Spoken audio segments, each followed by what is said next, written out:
The sun beaming down, the wind picking up, temperatures in the 80s. You couldn't have scripted a better afternoon for baseball. And as we work our way through the postseason, it's going to be an all GMC affair. They don't ask you how, they just ask you how many.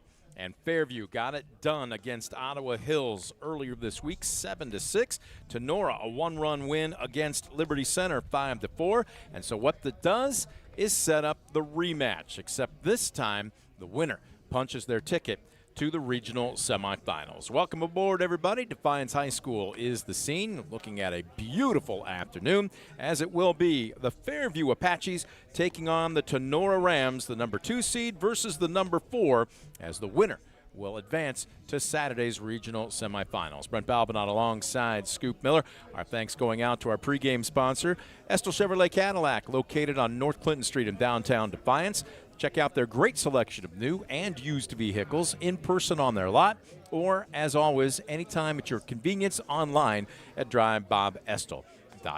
There you take a look at the Apaches with an impressive 23-4 record, 6-1 in the GMC. Tinora 18-5-1. Always hate that tie. As the famous football coach Hayden Fry used to say, a tie is like kissing your sister. 6-1 in the GMC. But interesting, Scoop, because that only black mark against the Apaches in conference play came at the hands of these very Tinora Rams. It's hard to believe that Tinora has taken out Fairview in GMC play every season since the 2016 season, so 9 consecutive seasons. They did not play during COVID. But on the flip side of that, Fairview has taken out Tinora 3 times during that span in tournament play. Try to make it 4 here this afternoon. Well, we'll wait and see how it gets done, but as we always talk about, it starts on the bump, and in particular for the very guy that won earlier this season for the Rams, Logan Stein, enters today's contest at 7-1 in 8 appearances. All have been starts. He by far and away has the most innings tossed at 51 for Coach Tipton and company. He's allowed 36 hits, 14 runs, only half of those earned. He's walked 21 while striking out 71, so a better than 3-to-1 ratio. Opponents hitting just $1.18 against him. And how about this for a stingy ERA, 0.96. Now, he is pretty much a 3-pitch mix guy. He's not necessarily going to overpower you, but what he did and did effectively in the first meeting during the regular season was work the outside corner. Fairview maybe got on their heels just a little bit, especially when they got down in that game and started to hunt pitches that were out of the zone. They tried to pull some stuff that just simply wasn't there, and Stein just said, okay, if you want to chase, I'll go a little bit farther off the plate. If you want to chase that, I'll go a little bit farther off the plate. And we had a chance to talk with the Fairview coaching staff, Coach Singer in particular, and he stressed plate discipline is going to be crucial this afternoon. I think that's going to be a big key this afternoon, the fact that Fairview hits the baseball so well, but good hitters hit good pitches, so you cannot expand the zone against a guy like Logan Stein because he's a pitcher. He will take advantage of what you give him, and again, he's a guy that can really, I think, work both sides of the plate. He uses all 4 quadrants really well, and he really mixes speeds. You get a look at him there. All business, right? Do you see anything that looks amped up, or I don't even want to say not overly energized, but that just looks like another day at the ballpark right there? Well, they've had a lot of success kind of approaching it that way. You know, they've been really the cream of the crop, the GMC. They won their 14th GMC title this year, of course, splitting that with Fairview, who picked up their 20th. But the Rams, no stranger to tournament success. You know, back through 2011 through 2014, they had 4 consecutive trips to the Final Four. And, of course, won it all in that 2014 season under former head coach Renolette. You betcha, BR. Now let's flip to the other side of this equation. And for Fairview, it is going to be the young man, coach's son. Name might sound familiar to you, Anthony Singer, just a sophomore. He was a starter last year as a freshman, primarily at the hot corner, but he has come in this season with 9 appearances. All have been starts. He's got 2 complete games to his credit. He's allowed 40 hits. He's walked 15 while striking out 34, so roughly a 2-to-1 ratio. He's allowed 19 runs, only 9 earned, and again, a stingy 1.35 ERA. He's a different type of pitcher, but again, going to work primarily off of that 2-seam fastball. He's got a change, but he's also got a knuckler that's, from what Coach Singer was saying, was more than just a show-me pitch. Yeah, he's a guy that's had a lot of big game experience. Remember, Fairview made it all the way to the Final Four last year when Singer was a freshman. Of course, Anthony Singer this year selected GMC Conference Player of the Year, so certainly very deserving honor for the sophomore. He's going to face a tall task today trying to shut down this Tinora Ram squad. We're going to take a quick timeout. When we come back, we will have our Northwest Community College keys to the game and our Baker Schindler Company starting lineups. Don't you go anywhere. More of the Estill Chevrolet Cadillac pregame show right after this. You're watching DCTV Sports. Estill Chevrolet Cadillac is this area's new and used car headquarters, earning your trust one satisfied customer at a time. Estill Chevrolet Cadillac, North Clinton Street in Defiance, and online at drivebobestill.com.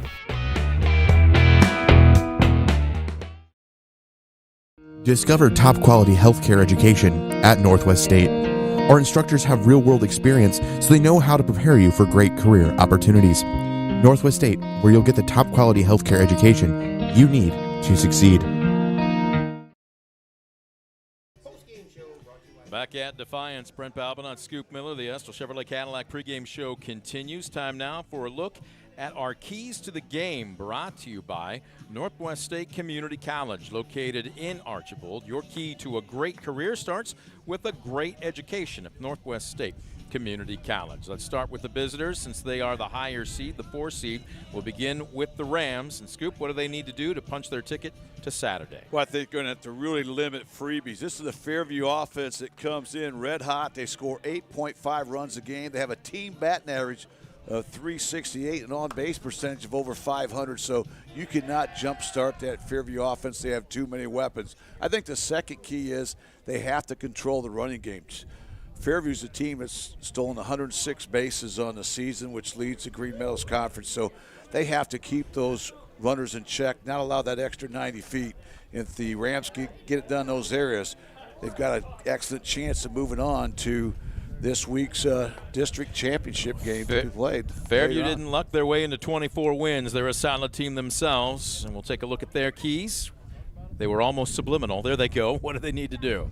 Well, I think they need to control the count. It's going to be really important for the sophomore Anthony Singer to get a lot of first pitch strikes, try to get these Tinora hitters in negative counts. Tinora's a team that will try to be, I think, a little bit more patient here today, waiting for something across the wide of plate. I think the second thing is for Fairview, they've got to hit with runners in scoring position, get those clutch 2-out hits when necessary if they want to pull out the W here tonight. Those are the keys to the game, brought to you by Northwest State Community College. Your key to a great career begins with a great education at Northwest State Community College. Let's take a look at the starting lineups. Let's take a look offensively for the Tinora Rams, as they will be first up to the plate.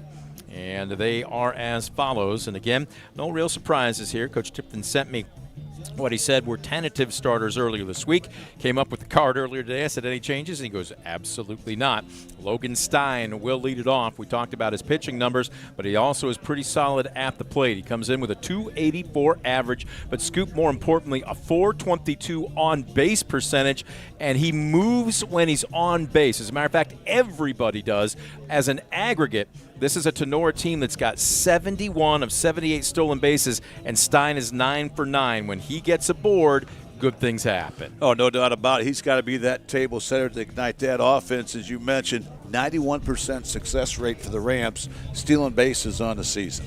Batting second, it will be the left fielder Ryan Mills. Hitting in the 3-hole, center fielder Owen Reynolds. The cleanup man is the first baseman, Parker Hancock. He has a team-leading 333 batting average. As a matter of fact, he's got 24 RBI, which is twice as much as the next highest on the roster. Alan Birchfield will be manning the hot corner. He will bat fifth. Owen Farrell, your shortstop, hits sixth. DH Colton Snyder will bat seventh. In the 8-hole, roaming right field, Jared Knapp. And Avery Mosier, who Coach Tipton said from the start of the season till now is the most improved player on this Tinora roster. He really didn't play a whole lot last year. Quiet kid, just simply said, Coach, tell me what I need to do, and he's worked his tail off. He's not only in the starting lineup. Don't let that 9-hole fool you. The second baseman brings in an excellent batting average of 327, and oh yeah, he also can motor on the base pass too. He's 12 out of 15 in stolen bases this season. Let's go ahead and take a look at defensively for Fairview. We mentioned Anthony Singer going to be on the bump. We gave you his stats. From left to right, around the infield, it will be the sophomore, Hunter Miller, completing the other half of the battery. From left to right on the infield, it goes freshman, senior, junior. Calvin Kepler at third, Elijah Arend at short, Logan Olinger at second, and Jonah Schinninger at first. From left to right in the outfield, it goes sophomore, junior, and senior. Shady Fritch, that is a nickname. I finally got a little bit of a backstory on that, but that is about as good a ball player name as you're going to get. The sophomore roaming left field, Gavin Garza in center, and senior Noah Schinninger in right field. Those are your starting lineups, brought to you by Baker Schindler Company. Proud to support the area and providing them with the highest quality contracting services for nearly 100 years. Baker Schindler Company of Defiance and Paulding, baker-schindler.com. Sun beaming down. Both teams have finished their warm-ups. A little bit of a breeze to take an edge off of things. It is blowing right now lazily out to right field. It did play a little bit of a factor in the first game this afternoon, Archibald and Swanton, as there was no such thing as a routine fly ball, but it is there. You take a look at it. And again, that is a lot less than it was earlier this afternoon. We'll wait and see, but right now it doesn't look to be too much of a factor. This is a park that tends to eat fly balls anyway. For whatever reason, it just doesn't travel well in this park. You know what that's all about, don't you? Absolutely. It's a buffet. Playing the outfield here this afternoon. We're going to take a quick timeout. We are back with more of the Estill Chevrolet Cadillac pregame show right after this. You're watching DCTV Sports. For the past 70 years, Midwest Community Federal Credit Union has been your financial partner, helping you achieve your dreams and secure your future. Midwest Community Federal Credit Union, with locations in Defiance, Bryan, and Napoleon. Find out more at midwestcommunity.org.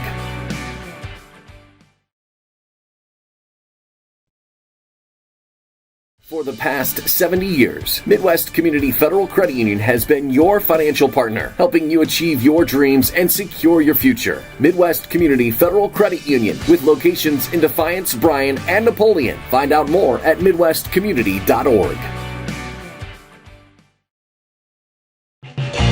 Proudly serving the area with the highest quality contracting services for nearly 100 years. Baker Schindler Company of Defiance and Paulding. 419-782-5080. Online at baker-schindler.com. Superior Credit Union, a not-for-profit member-owned financial cooperative. Visit superiorcu.com to find out more about joining the winning team at Superior Credit Union.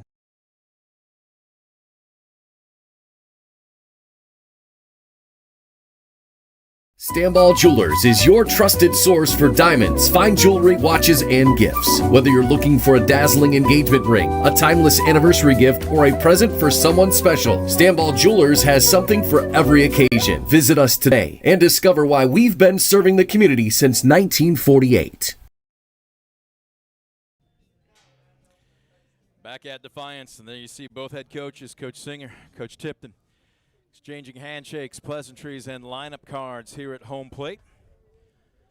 There's a little bit of a chat. I tell you what, it was warm this afternoon. It feels like it's actually become even warmer as the day has worn along instead of cooling off. That breeze really feels good. We have pulled the windows and the screening out of our press box perch up here, and man, do we need it. It's going to be a hot one, especially. You've talked about it before, Scoop. They call it feet heat.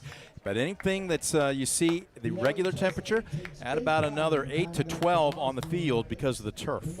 Yeah, no question about it. That turf just absorbs the heat, but that's a good problem to have here. Something we haven't had much this entire spring is sun and heat, so nobody's complaining. A beautiful day for baseball. This is the second game here this afternoon at Defiance. Swanton took out Archibald 7-1 in the preliminary game. Not so much a surprise that Swanton won, but the manner that they did it in, it was just dominating. They scored 2 in the first and never trailed in that ball game. Yeah, they took control early. They extended that lead multiple times and took out a blue streak team that has a lot of tournament success. All right, I'm looking at the men in blue here, and I believe it's Hugo Barajas who has the gear on. Is that correct? Yep, so Hugo Barajas will be calling balls and strikes. We want to welcome all of our media coverage And at first, if the rotation from game one is the way they normally would do it, then Robert Morton would be at first base. And Steve Elwood will be at third. This is the crew that had game one, so they are getting their work this afternoon in. Well, it's a very solid umpiring crew, a lot of experience between those three gentlemen down there. You were joking with Robert Morton about halfway through the first game, the superintendent of the Defiance Community School District, and you asked him how he got this assignment. He said he had to take a personal day. Yeah, he did, but if you know Bob, he's done a lot of games, used to be head coach at Eden, but he's umpired a lot of big games. And these guys, these are kind of the reward for these guys. They put in a lot of time during the season. These guys love to have these kind of big games. And what a rivalry here between Fairview and Tinora, about to see first pitch here moments away. Well, and what I like to see too, Scoop, is the addition of the extra umpire. Again, you just have too much riding on the line for basically every team at this point in time, and an extra set of eyes just doesn't hurt. Let's put it that way. Yeah, no doubt, and they've gone to that several years ago, and I thought that was a great move by the OHSAA. There you see the Rams in their traveling green uniforms with the white lettering and numerals, and the white trousers. On a rather hot day today, Fairview is in their all-black, they've switched. They've got the gold jersey tops on with the black trousers with the black lettering and numerals. But, man, those are going to soak up some heat. As the non-starters being introduced by Number 23, Colton Sire. the public address announcer. Nate always does a great job here. Number 7, Jared Knapp. And batting ninth, number 3, the second baseman, Avery Mosher. And a good crowd, as you would expect. Basically, Tinora just, 15 minutes down Dahmersville Road. Fairview, about 20, 25 minutes just outside of Defiance. So no excuses for the fan bases not to travel for this one. And for that matter, the first game, we saw a tremendous crowd between Archibald and Swan. So Swan's a little bit of a haul.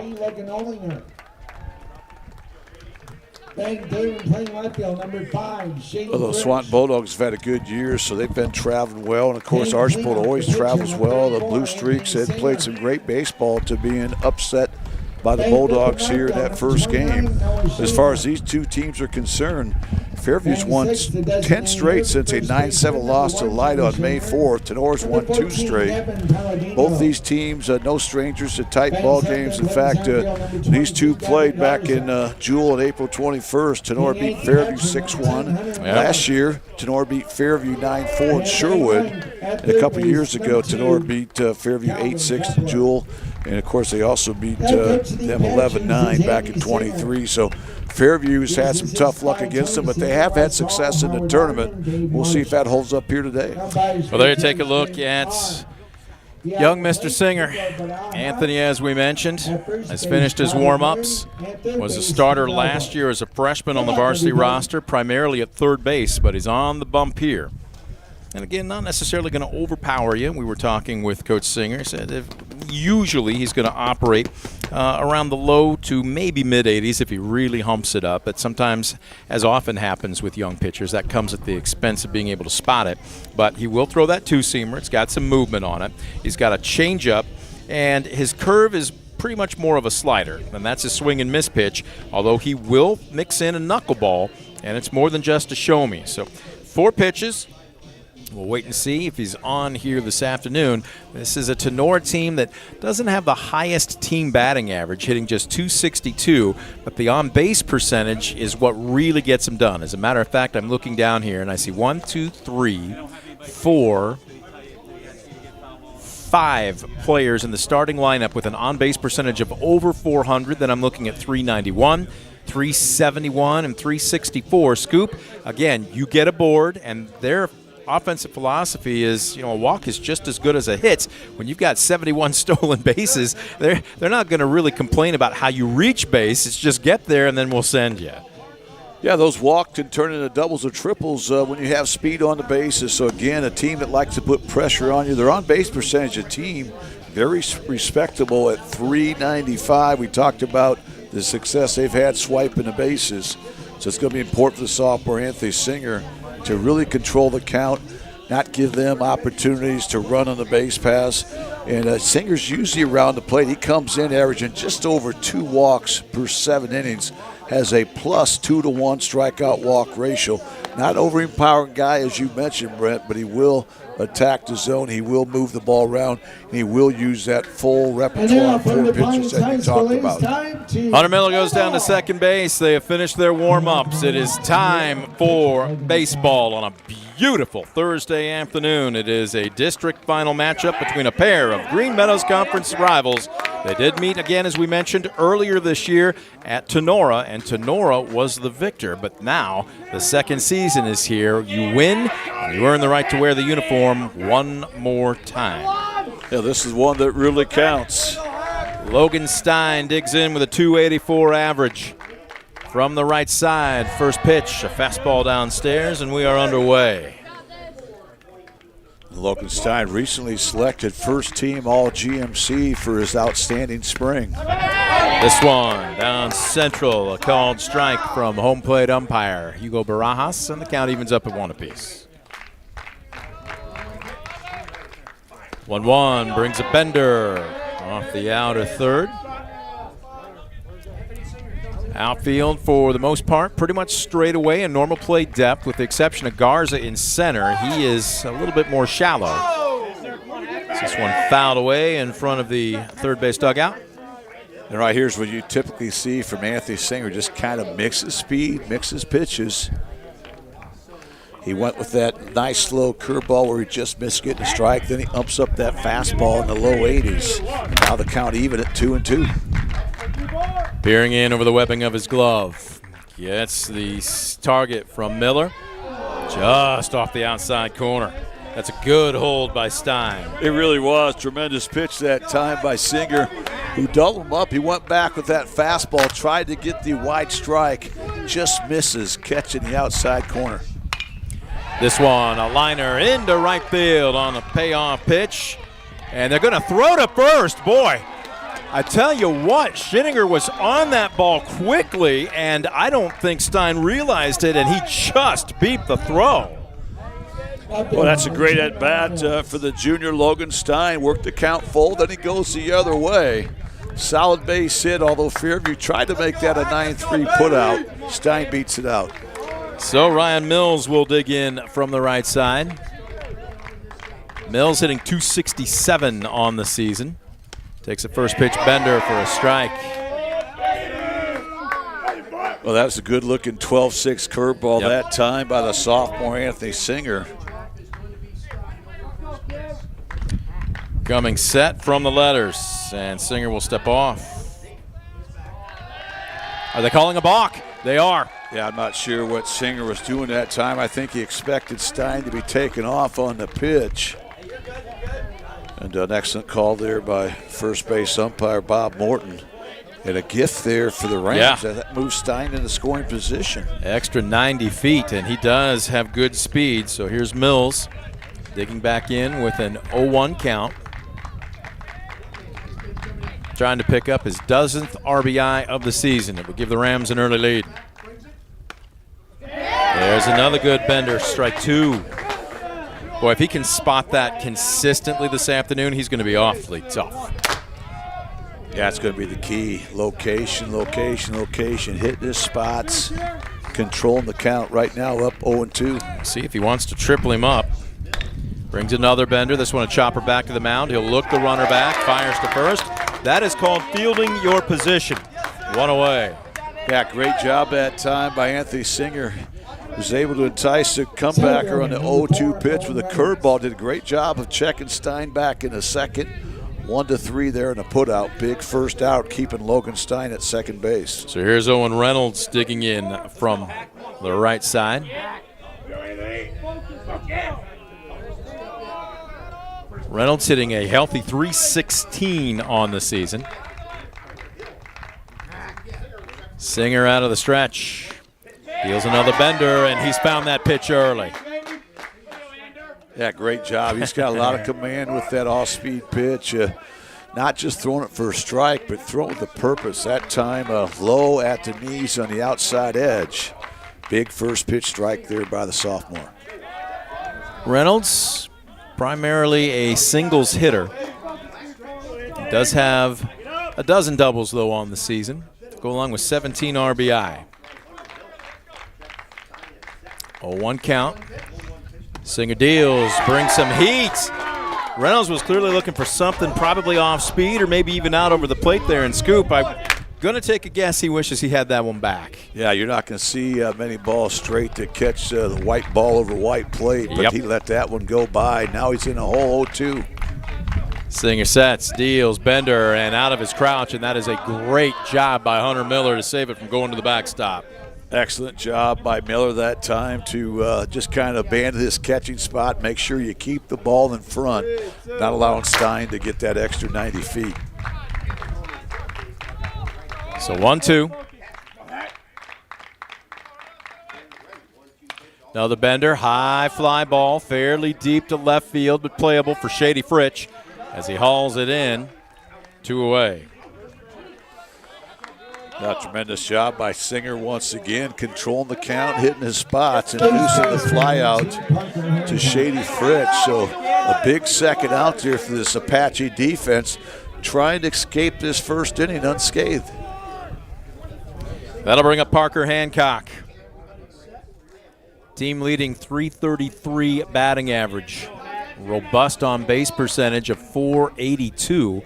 And with runners in scoring position, Scoop, he's hitting .382.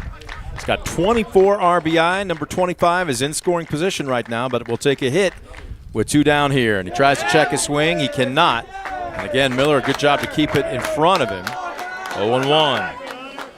Good-looking bender one more time, that time from Singer, who's found a lot of confidence in that 12-6 hammer.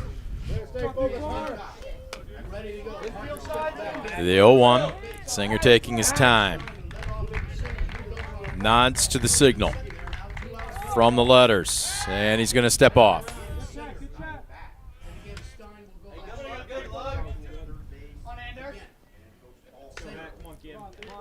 Stein with a modest lead at best. Not even a tremendous secondary lead. This one brings Miller out of his crouch.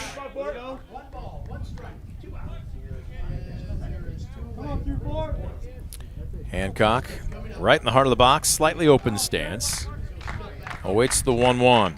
Get a good look at Anthony Singer. Check second again, comes home. Swing and a miss. That one scoots away from Miller. Stein's off. The throw down to third. Not in time. Stein with a good dirt ball read. Pitch was a strike, so it's 1-2, but now the go-ahead run just 90 feet away for Tinora. Big pitch coming up here from Singer. Hancock yet to leave the box, and Singer will step off. That's a big 90 feet getting Stein to third. Now you don't want to spike that curveball with Stein on third base where he could advance on a wild pitch. 1-2. Brings the heat. It's a little low.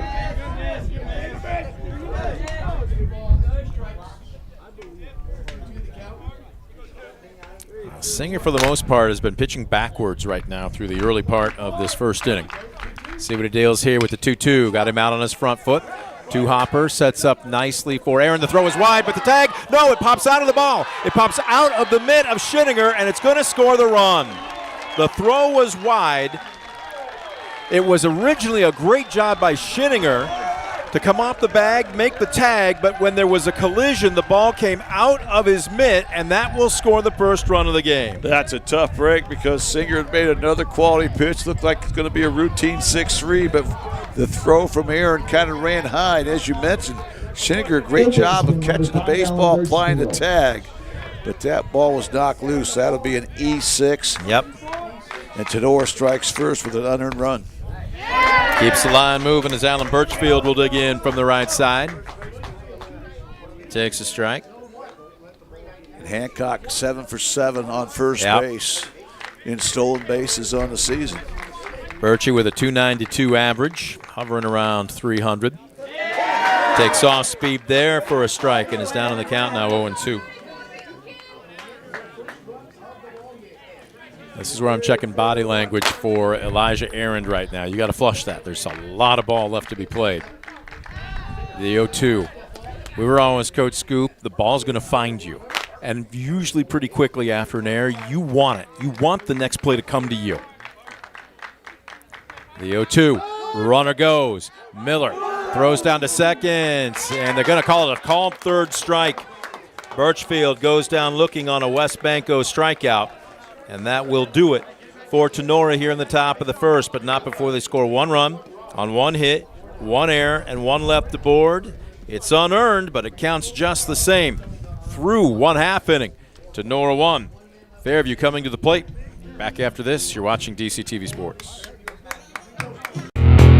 Estill Chevrolet Cadillac is this area's new and used car headquarters, earning your trust one satisfied customer at a time. Estill Chevrolet Cadillac, North Clinton Street in Defiance, and online at drivebobestill.com.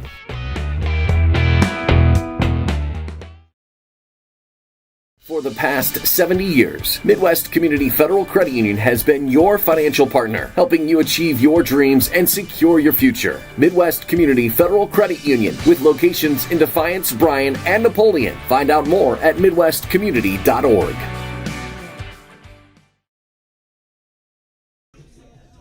Bottom of the first, we welcome you back on our 4-letter network, DCTV. Brent Balbinot alongside Scoop Miller. We are a 4-letter network. I tell people that all the time. You take a look at Logan Stein. On the bump, junior, left-hander, is the ace of the Rams staff. 7-1 in 8 appearances, all have been starts. 51 innings tossed, 36 hits allowed, 14 runs, only half of those earned. He's walked 21 while striking out 71, better than a 3-to-1 ratio. Opponents hitting just 201 against him, and he has a stingy ERA, sub-1 at 0.96. And I talked with Coach Tipton. We had a chance to talk with both head coaches before the game. And Scoop, one of the things that Coach Tipton told me, I said, bring us a key here that we haven't talked about. And he goes, we need to make something good happen early. He goes, we're a team that feeds off of energy, and not that they're front runners, but he goes, they just play so much looser, so much freer and easier when they take the lead early. Well, you couldn't have scripted a much better first half inning for Tinora. Well, you're right. They were able to scratch across that one unearned run. They did it on just one hit, but now they need that shutdown inning. Throw up a zero, keep momentum on your side of the field. You can hear Fairview's dugout just beneath us here. They are trying to get a little something going themselves. Elijah Arend will lead it off. We will set the lineup for the Apaches after this first pitch as the shortstop digs in from the right side. Lefty deals. First pitch is a strike and an ease. Let's take a look at the Fairview 9 here this afternoon. Can bring them up. There we go. Elijah Arend leading things off. Logan Olinger. So this one fouled down the third baseline. Make it quickly 0-2. Olinger, second baseman, hitting in the 2-hole. Sophomore left fielder Shady Fritsch will bat third. Shady Fritsch is an underclassman, has just been nothing short of impressive. And looking down here is batting average.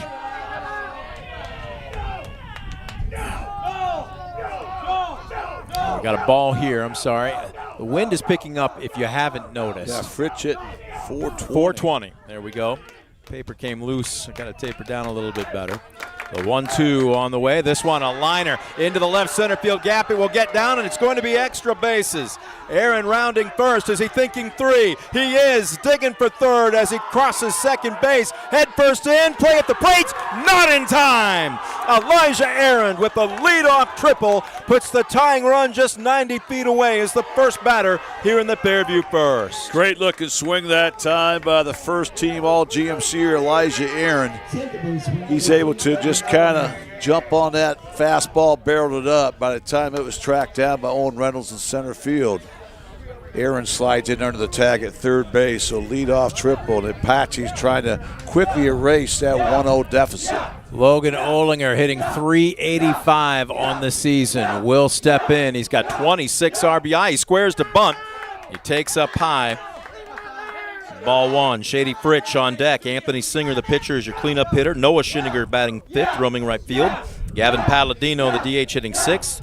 Jonah Schinninger, first baseman, batting seventh. Gavin Garza, roaming center field, hitting eighth. And Hunter Miller, the catcher, will bat ninth. Still showing bunt, pulling back. They were bringing the corners in, and it's strike one. Let's set the defense for the Rams here for you. Completing the other half of the battery, junior Doug Hattemer behind the plate. Senior, junior, senior from left to right on the infield. Birchfield at third, Farrell at short, Mosier at second, Hancock at first. As this one a liner up the middle and into center field, and in just two batters, we're tied at one.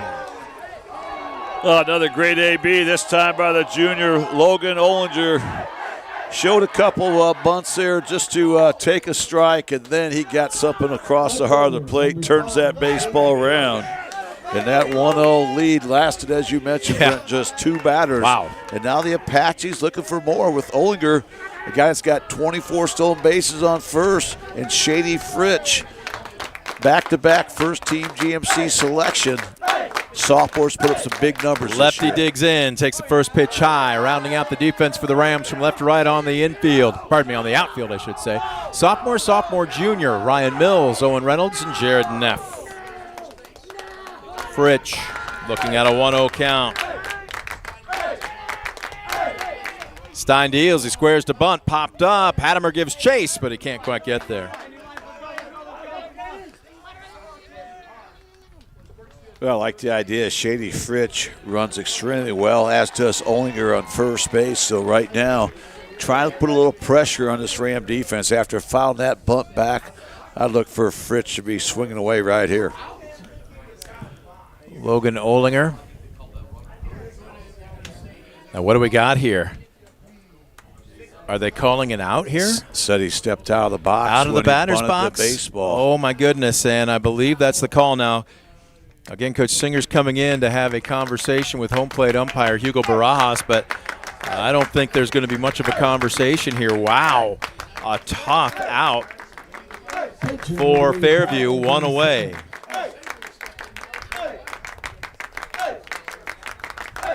So here's Anthony Singer digging in with a chance to help out his own cause, digging in from the right side. Throw over.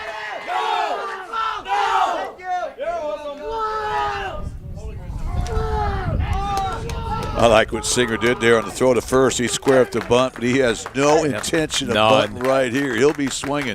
Olinger with good speed. He hasn't gone off, and when he does, he's been effective. He's 5 for 5. He bluffs there as Singer takes upstairs.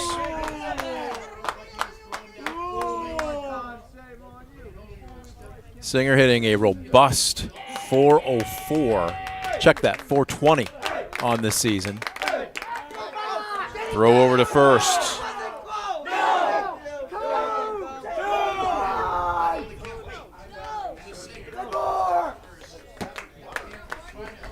One ball, no strikes. Stein, a little preoccupied with the base runner here. 1-0. Upstairs, and it's past Hattemer to the backstop. Olinger into second. I know that was a high pitch. Hattemer had to come out of his crouch, but he got his mitt on it. And are you going to score that a wild pitch or a pass ball? Yeah, I'm guessing they're going to call that a wild pitch. The fact that it was way upstairs, and as you mentioned, Hattemer had to come out of his crouch, but glanced off the edge of his glove. Now a base hit could bring home the go-ahead run here for Fairview. Singer digging in. 2-0. Boy, he had a hack and fouls it straight back. Oh, he's up there to swing. You mentioned his numbers, nearly a 500 on-base percentage at .485, hitting .404. Leads the Apaches in doubles and triples and RBIs with 37. Would love to make it 38 right here with a base knock. Stepping out. Back in with a 2-1 count. Tinora with one on the top of the frame. Fairview answering with one on the bottom, and they're looking for more. Go-ahead runner at second base. Popped him up. Shallow center field, drifting back at short. Farrell's there, and a couple steps on the grass. He makes the catch. Great pitch that time by the junior Logan Stein, just to throw off the timing there of Anthony Singer. Induces the pop fly there to Farrell. Big second out for that Ram defense, trying to minimize the damage here in this first inning. Noah Schinninger will dig in, hitting just .320 and 26 RBI on the season out of the 5-hole.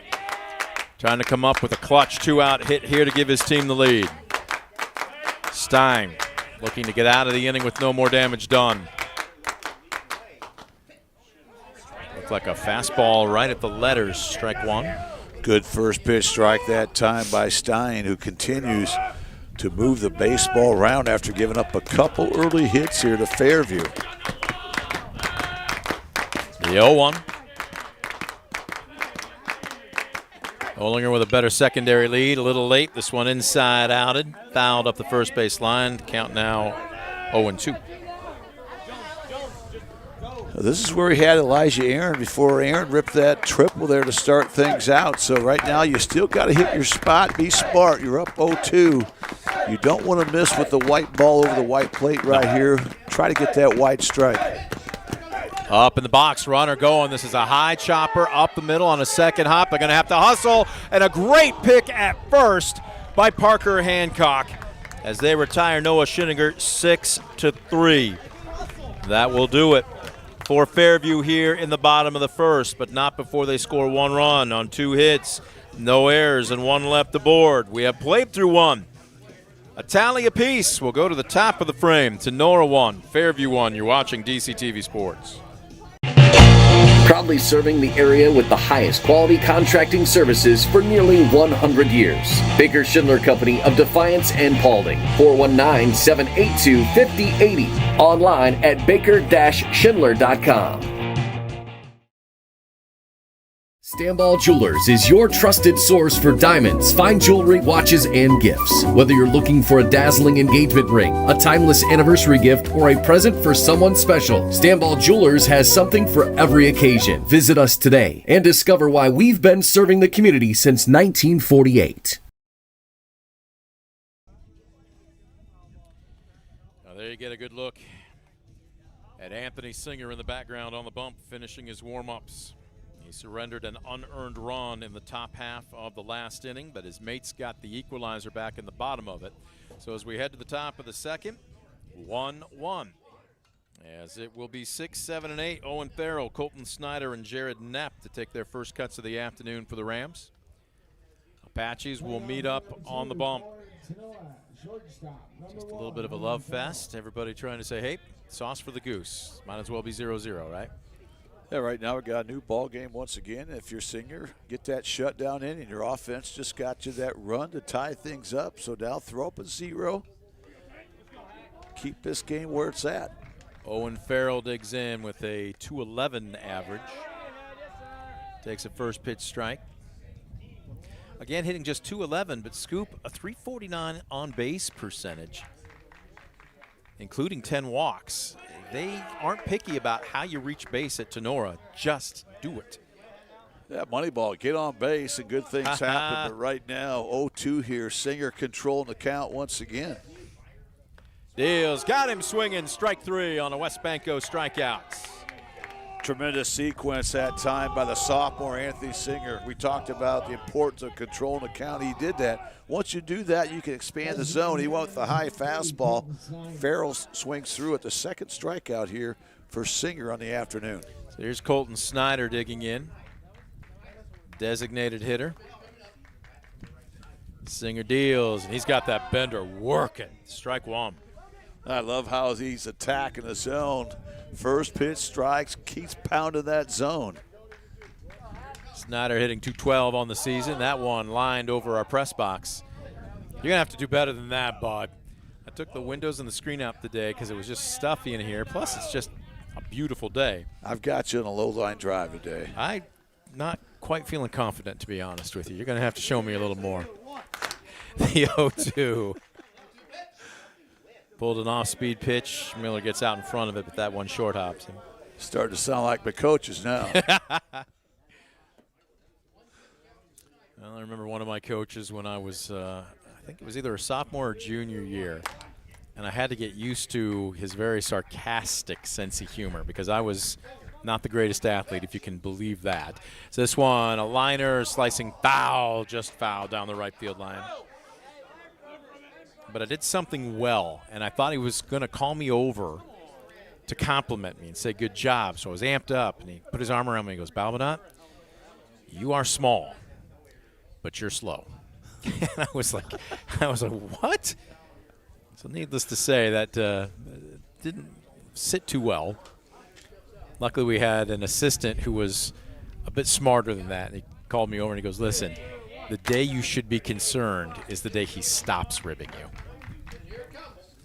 This one a little late, kind of all forearms, and launched over the press box again.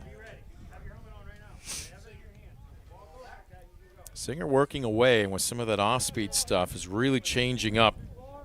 Snyder just tried to foul that away and buy himself another swing. The 1-2. Singer deals, all arms there, and that's another West Banco strikeout.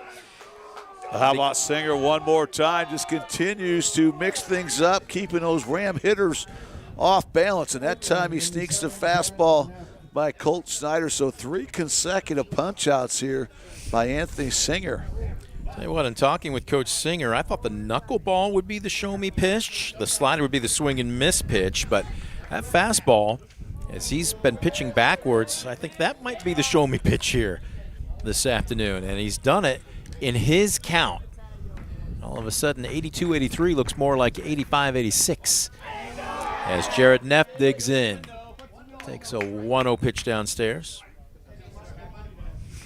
Anthony Singer trying to make it a 1-2-3 frame. Another bender, yep.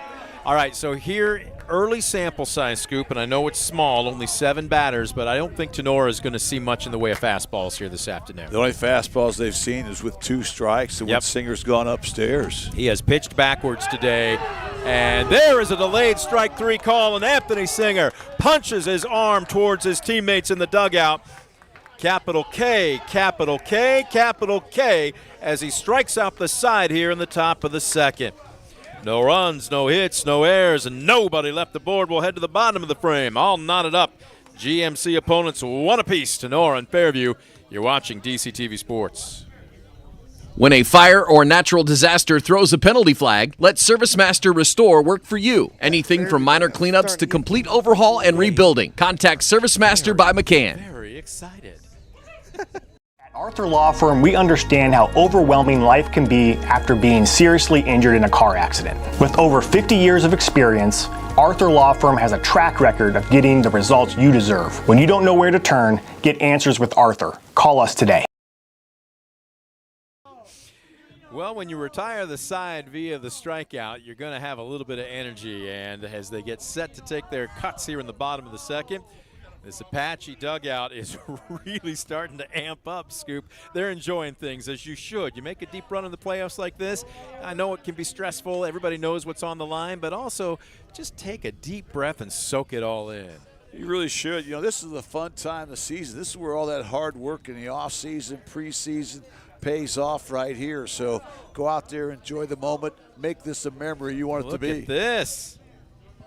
Timeout being called. We've got the Maganator coming into the press box here. Come on. Don't pretend that you don't have the itch. So as we get set for the bottom of the second here, 6, 7, and 8, Palladino, Schinninger, and Garza set to take their first cuts of the afternoon against Logan Stein, who got touched early and worked his way out of a minor jam. First pitch swinging, this one's deep, but hooking down the right field line. Gavin Palladino put a charge into it, but it's nothing more than a long strike. Yeah, how about Dino that time? First pitch swinging, was able to barrel that up way out front of that offering by Logan Stein. So long strike for Stein and the Rams. Check swing, or did he? They're going to appeal, and he did go. And it looked like it from up here, but third base umpire Steve Elwood confirms it, and just like that, now 0-2. So Stein, after giving up a leadoff triple an inning ago, looking to get the leadoff man here. Called strike 3, got him at the knees, away. That'll be a West Bank okay for the first out here in the Fairview second. Great spot that time by the junior Logan Stein. Again, controls the count, gets Fairview in an 0-2 hole, and then he kind of nibbles on a corner and gets the call. First strikeout of the afternoon for Logan Stein. Alan Magg was on the call with me when we had these two in the regular season as another check swing. Nope. Pointing at him, he did go. This is Jonah Schinninger.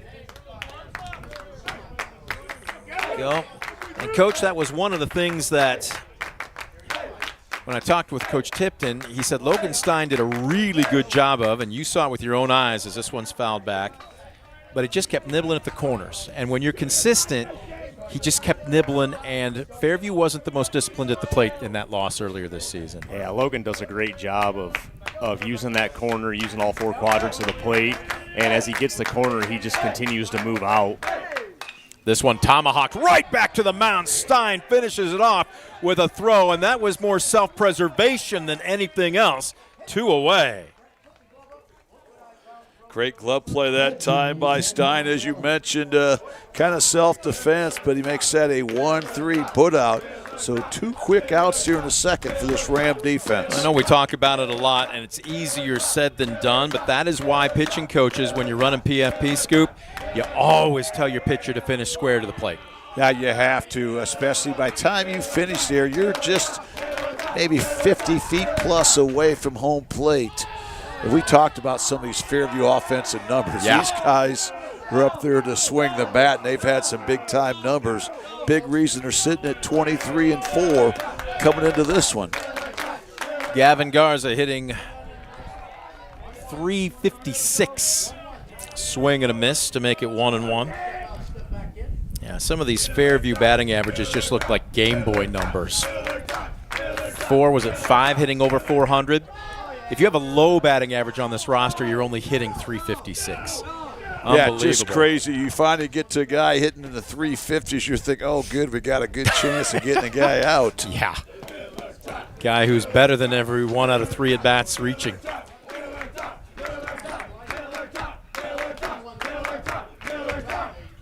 This one misses low and away. Yeah, this is the first 3-ball count of the afternoon for the junior Logan Stein. Miller should get a pretty good pitch to hit. Instead, he's going to take ball 4. Miller time. It's a good chant, isn't it?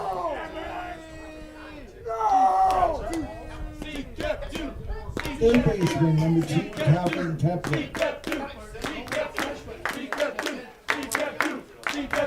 So they'll turn it. Are they going to turn it over? Nope. Wait a minute. We have, yeah.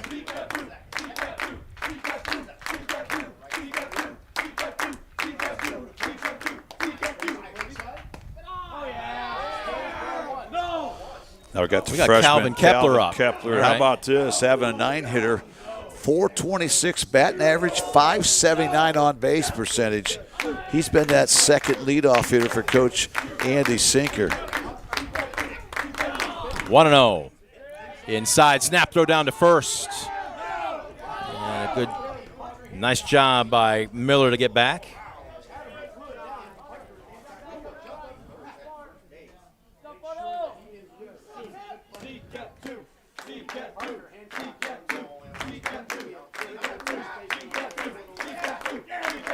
One-on-one. This one misses in the cellar. Good hold that time by the freshman. He was, Kepler was named, I will mention, all GMC recently for the spring he's had, and it's been a good one. This one paints the black on the outside corner.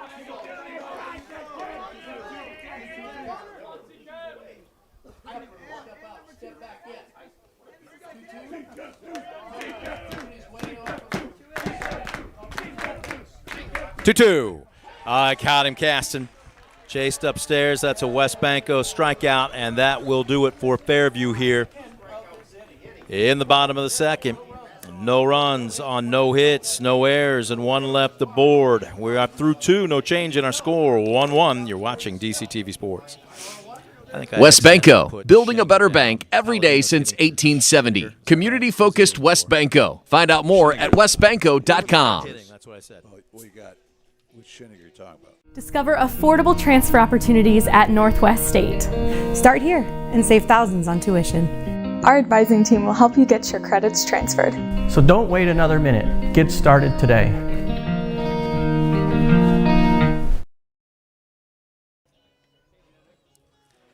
Top of the third, 1 run on 1 hit, no errors for Tinora. 1 run on 2 hits, 1 error for Fairview. District final baseball live from, you were calling it the dog park earlier. I think that actually would fit across the parking lot. The gym is the dog pound. Why not name the baseball field the dog park? Sound good? Why not? Beautiful park right here in Defiance. Very fan-friendly. What a great turnout today, which we expected. You know, Absolutely. 2 outstanding teams that have had some outstanding tournament runs here in recent years. And right now, 2 of the best here in the GMC. These 2 teams tied for the GMC crown this spring at 6-1. But this is the one for most of the marbles right here. The winner gets to put on a uniform for at least one more time, with the loser will pack up the gear and start looking to summer basketball and football camps. Maybe Acme. Don't forget there's still some summer ball left to be played, right?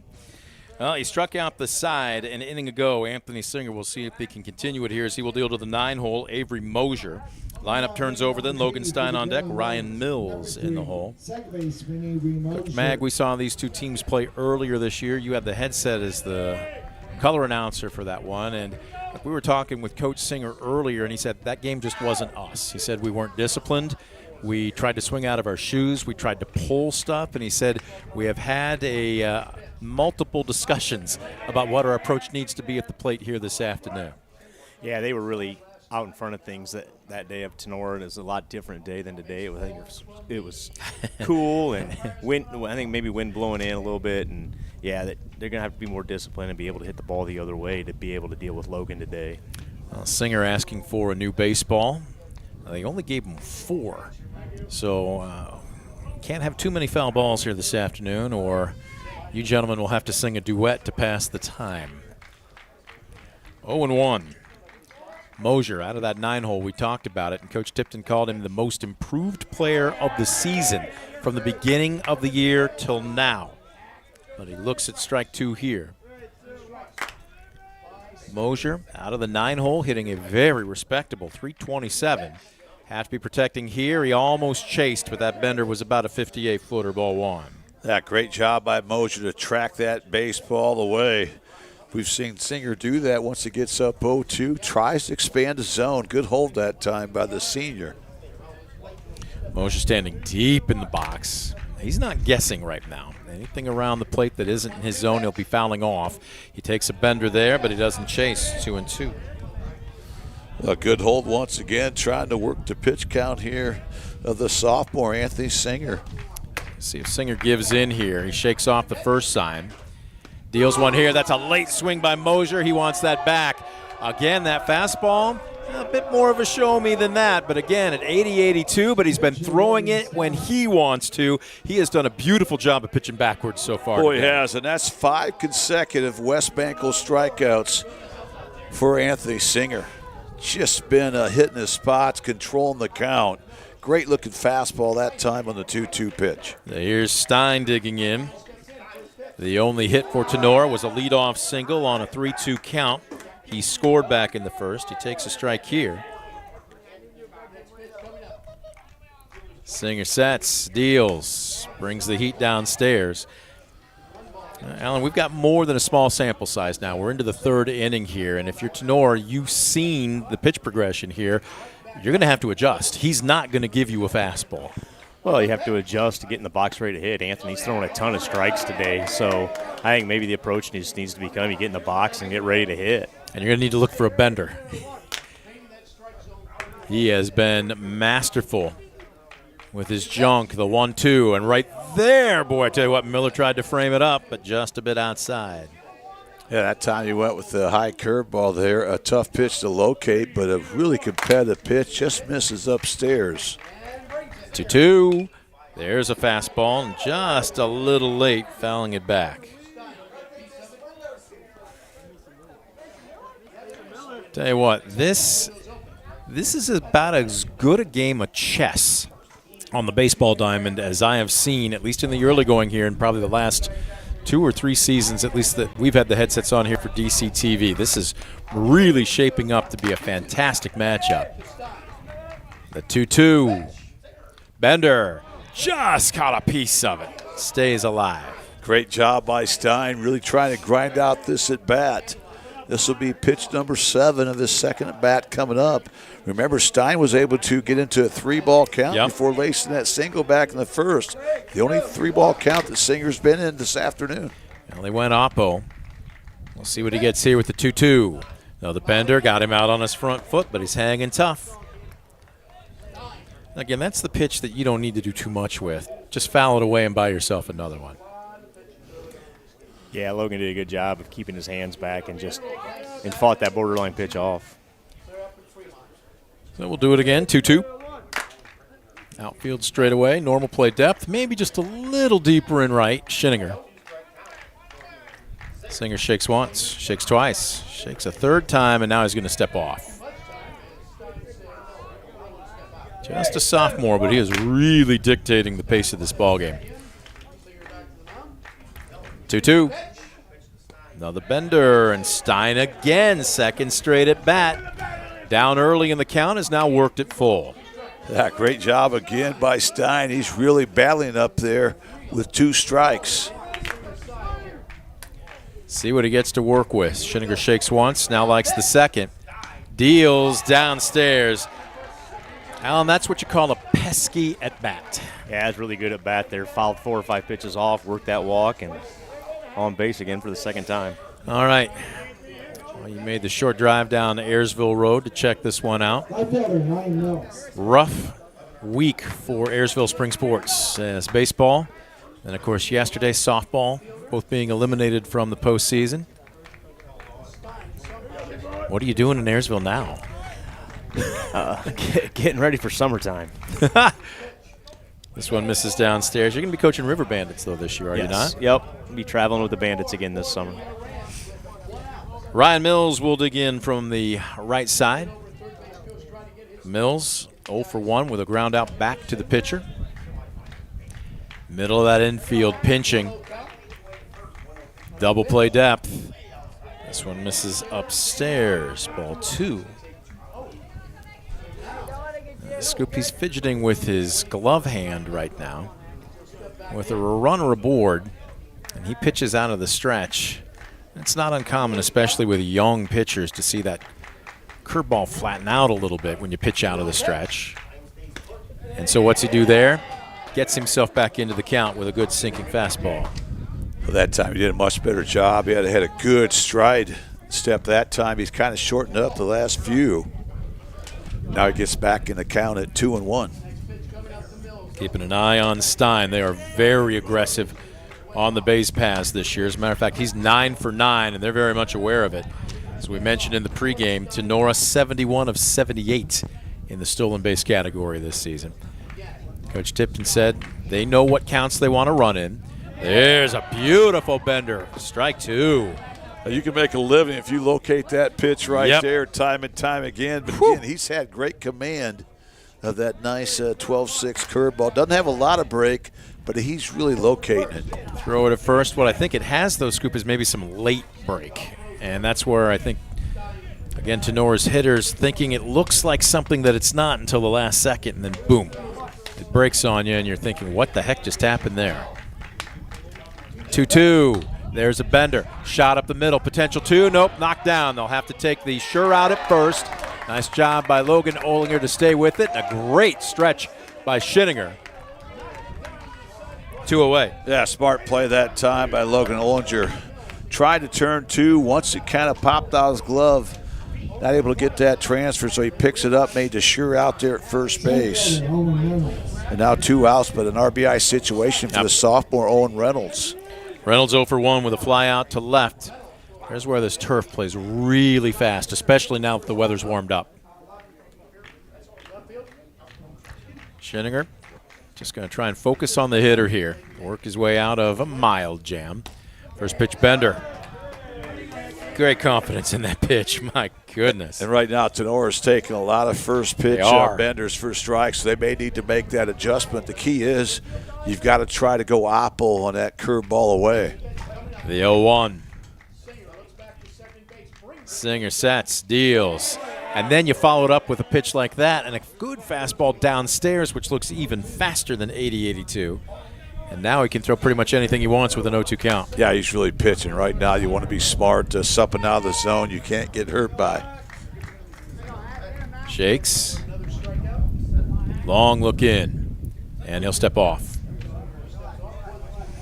I know we were joking around with Coach Singer when you and I went down to talk with him. He said they saw the team, when the bus pulled into the parking lot, saw the DCTV van. They're like, oh, no. We're like, just play ball. 0-2 on the way. Got him out on his front foot. Well, some teams have the Monday Night Football jinx, and Fairview Baseball has the DCTV jinx, or so they say, but that can all go away if they play like they're capable of playing here this afternoon. They won't feel a thing if they play the way they feel they're capable of here this afternoon. I'll guarantee it. 0-2. Singer trying to get that third out here and keep Tinora off the board. He'll step off. Well, that is a tight move. Break that down for us, because when you start to move towards home plate, you got to be very careful that you're not going to call for a balk.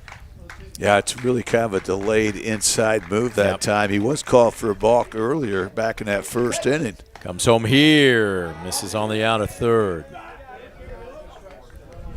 That's a good 0-2 pitch. Very competitive. Try to entice Reynolds to leave the zone. But again, not a pitch you get hurt with. Still controls the count up 1-2. Again, he is shaking off a ton. And now time being called. He's clearly got the green light. He's going to throw what he wants. Yeah, we've seen him shake Hunter Miller off several times here this afternoon. Miller upstairs. I was going to say he was setting up for an outside target there. Miller is prone to go to one knee, and I know Tinora has been very aware of that. They see him drop to a knee that just is almost like cutting your meat for you at dinner. Go ahead and see if you can't swipe one. Not much of a lead right now for Stein. And a called third strike on the outside corner. A West Banco strikeout. And you see Singer showing some emotion as he heads back to the dugout as he strikes out another two Tinora hitters here in the top of the third. And no damage done. No runs, no hits, no errors, and one left aboard. We'll head to the bottom of the frame. Apaches won. Rams won. You're watching DCTV Sports.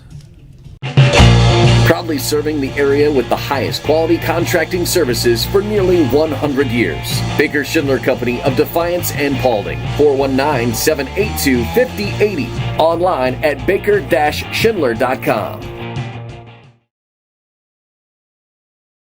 Superior Credit Union, a not-for-profit member-owned financial cooperative. Visit superiorcu.com to find out more about joining the winning team at Superior Credit Union.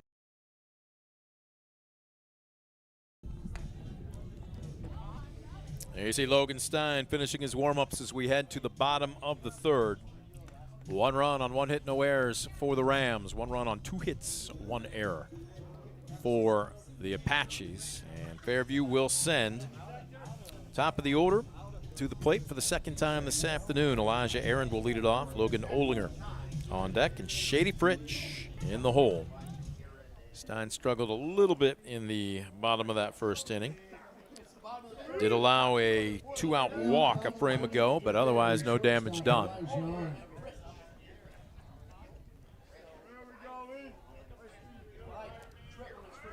I think it's quickly turned into that pitcher's duel we probably figured it would be coming in. We talked about the spectacular ERAs of both Stein and Singer. And, of course, opponent batting average against both two below the Mendoza line combined. So These guys know how to get batters out. Aaron, just as Scoop says that, led off the first with a triple. Came around to score. One hitter later, Logan Olinger singled up the middle. Let's see what the second time to the plate produces here as Stein sets, deals, got him out on his front foot. And on that first matchup, again, Stein just didn't give in. He was a nibbler, and Fairview got frustrated. And Fairview looks a bit more disciplined is one word, but they just look calmer in the box today than the first time we saw them. Yeah, they're not near as jumpy as they were the first time we saw them, and made good adjustments against Logan here today because he's the type of guy that he wants you to get antsy in the box, and then he's just going to eat you alive. Now this one a two-hopper to second. Farrell across the diamond on the money. We've got 2 pitches, 1 out. Here's Logan Olinger digging in, singled up the middle on the third pitch that he saw. Drove home Elijah Arend.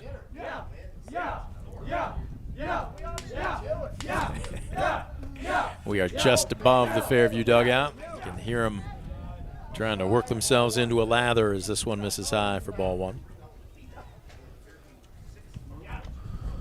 Olinger, a guy with a great swing, but also not afraid to take the walk, so he'll force Stein to throw something across the plate. This one misses in the cellar, 2-0. Well, the winner of this contest will take on the winner of top-seeded Milan Edison and 4-seeded Huron. That game is already being played.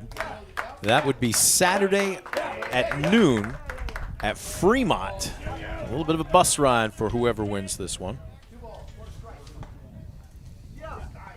It's been a while since I've been to Fremont, but I can tell you, nice facility. 2-1. Upstairs. Stein, a show of frustration.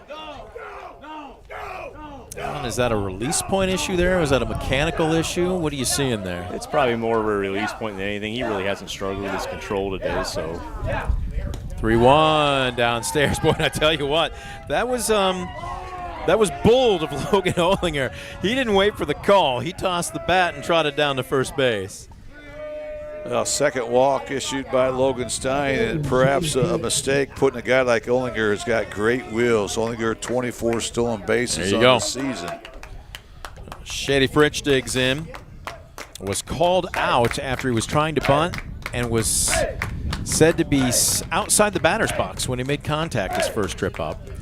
As Olinger bluffs going, snap throw down to first, but he's back in time. First pitch is called a strike to Shady Fritch. Shady, a nickname. Do you remember the story that Coach Singer gave us on that? You don't, do you? Oh, yeah, I do. Feel free, because I don't. Well, I coached with the guy Bud Wells in some summer ball, gave Shady that nickname. And Bud's given a lot of people nicknames over the season.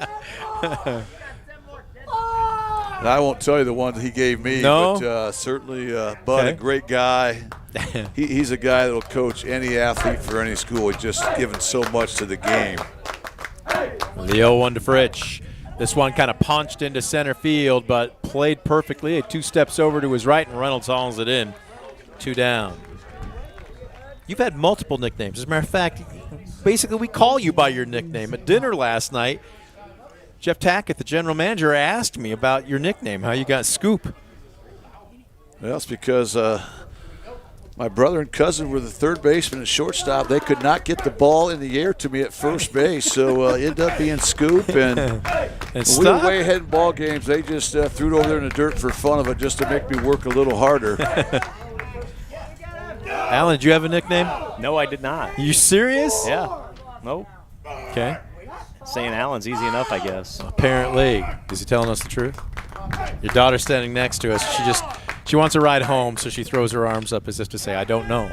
Ground ball to first, snared by Hancock, and a nice job by Stein to field his position as he gets over. Score at 3-1 on the putout, and that will do it for the Rams here in the top of the third. Pardon me, the Apaches, I should say. No runs on no hits, no errors, and 1 left aboard. We will head to the fourth. No change in our score, 1-1. You're watching DCTV Sports.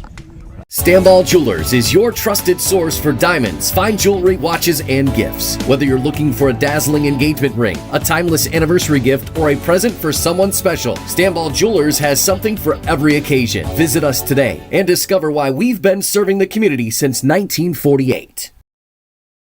When a fire or natural disaster throws a penalty flag, let ServiceMaster Restore work for you. Anything from minor cleanups to complete overhaul and rebuilding. Contact ServiceMaster by McCann. Back at Defiance, you take a look at Anthony Singer finishing his warm-ups here. 1-1 our score. Pitchers duel. How often do you hear it too, though, Scoop? Get to a guy early, because once he settles in, you're going to have basically few and far between when it comes to opportunities.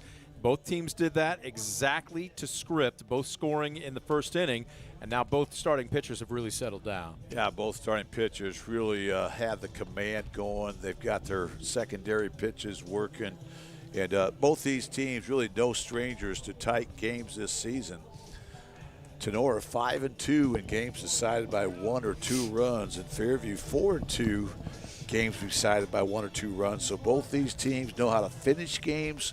We've got 2 guys that on the bump that have a high baseball IQ, understand the importance of your job as a pitcher is disrupt the timing of the hitter. And both those guys have really done a masterful job here, settling in as this one has developed as we head into the 4th inning. Well, it will be 4, 5, and 6 for the Rams. Hancock, Birchfield, and Farrell. Parker Hancock reached on an error back in the first inning. A batter later, I should say. Birchfield struck out looking, so there was no damage done beyond that point. But right now, just trying to get aboard. The wind has picked up a little bit as this one misses upstairs. It had been blowing straight out to right for most of the afternoon, certainly the first game and even the early part of this one. Scoop, it feels like it's blowing into the press box a little bit more, straight in from left here as the evening is worn on. Well, we've always said how this is a ball diamond that just eats up fly balls. Fly balls die right here. Yep. At Defiance, so you want to try to hit the top half of the baseball here this afternoon. 1-1 lifted into right field. Can of corn for Schinninger. Barely has to move as he puts the leather to it for the first out. Great job again by Singer. You know, he's got a lot of punch outs, but that time a quality pitch is able to deuce the can of corn to right field. So right now, Singer again controls the count, pitching to soft contact. Big first out for this Apache defense. So there's Birchfield digging in. Struck out looking to end the first inning in his first at bat. Takes a big sweeping frisbee here for strike 1. And Birchfield, one of 2 Rams to be honored first team all Green Medals Conference this year for baseball. The other one, of course, was Logan Stein. This one misses outside. Good crowd here. We did a cursory check of the seats. Again, most of them are from the third base side up to the press box side here on the first base line. There are a few. As this one, a strike at the letters, an upstairs strike given. Most of the strike zone, at least through the early going here, has been downstairs, but now all of a sudden, Singer working outside, but raising elevation there. The 1-2. That one's a little too high. Well, that time he tried to see how high it could go, but that one well upstairs. So 2-2. We'll see what Singer deals here. Does he give in with a fastball? Nope, he brings a bender. This one a high fly ball, left center field, into the teeth of that wind, and actually on the run, sliding catch by Garza. Wow. The wind really knocked that ball down, and Gavin Garza ends up making a spectacular sliding catch on what looked to be an easy, as you said, can of corn.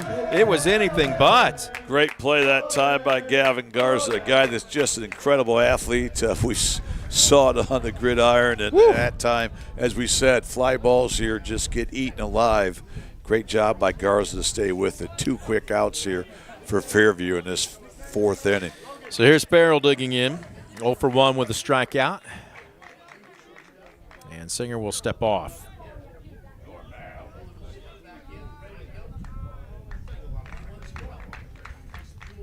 Singer deals, works him upstairs, and all of a sudden, that letter high fastball this inning is being called a strike. That's going to be tough for the hitters trying to square up that fastball at the top of the zone there at the letters. The 0-1 fouled away right side, and now Singer's got him where he wants him, 0-2.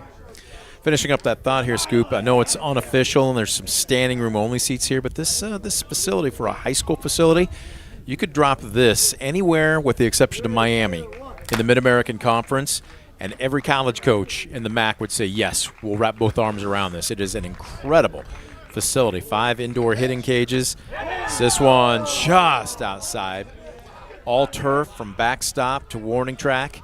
Obviously, you've got lights and seating capacity for roughly 500, maybe a little bit more. You're exactly right. I think just almost everybody. How about that West Banco strikeout that time by Anthony Singer to get Farrell, and the Apaches go in order. Retire Tinora in order. No runs, hits, errors, nobody left the board. It's turned into a pitcher's duel here at Defiance. We will head to the 4th, bottom of the frame. No change in our score, 1-1. Fairview and Tinora, you're watching DCTV Sports. In life, unexpected challenges can test us. If you've been seriously injured in a car accident, you deserve a team that understands. Because your story matters. Call Arthur Law Firm today. We'll fight for you every step of the way. West Banco, building a better bank every day since 1870. Community-focused West Banco. Find out more at westbanco.com.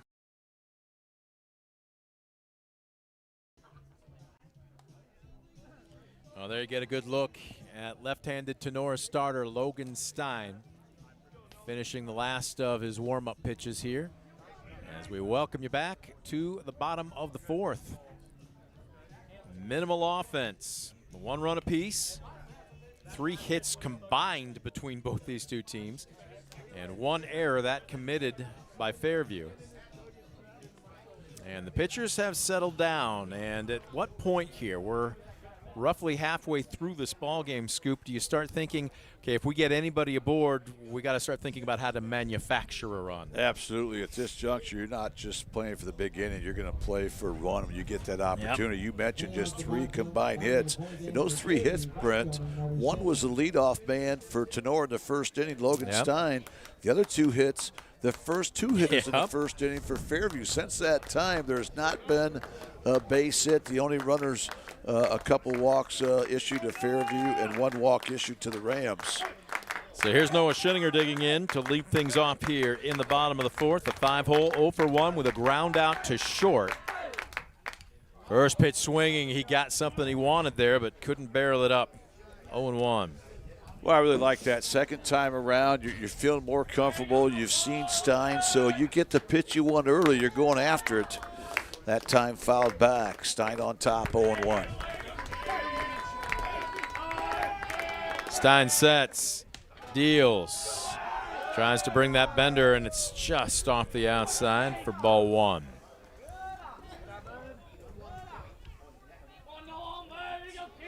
And winner advances to Saturday's regional semifinals in Fremont.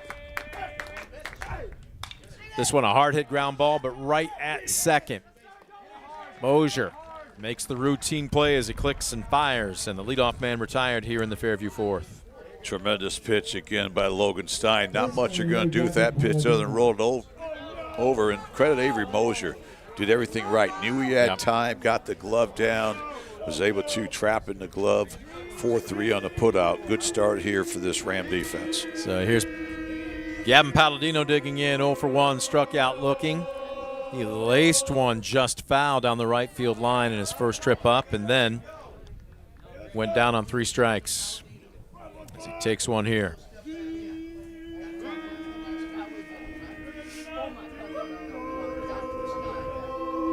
The 0-1. Good hold. Very competitive pitch that time by Stein. Tried to backdoor him there at the knees on the outer edge. 1-1. Let's see what Stein deals him here. Swing and a miss. He rode the ladder on him, and Palladino couldn't lay off, couldn't catch up. Now down on the count 1-2.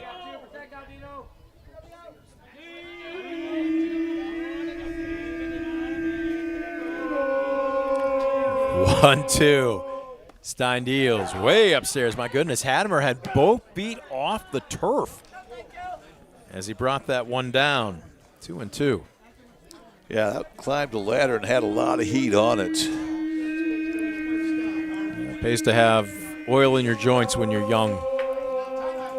Deuce is wild, and Palladino will ask for time.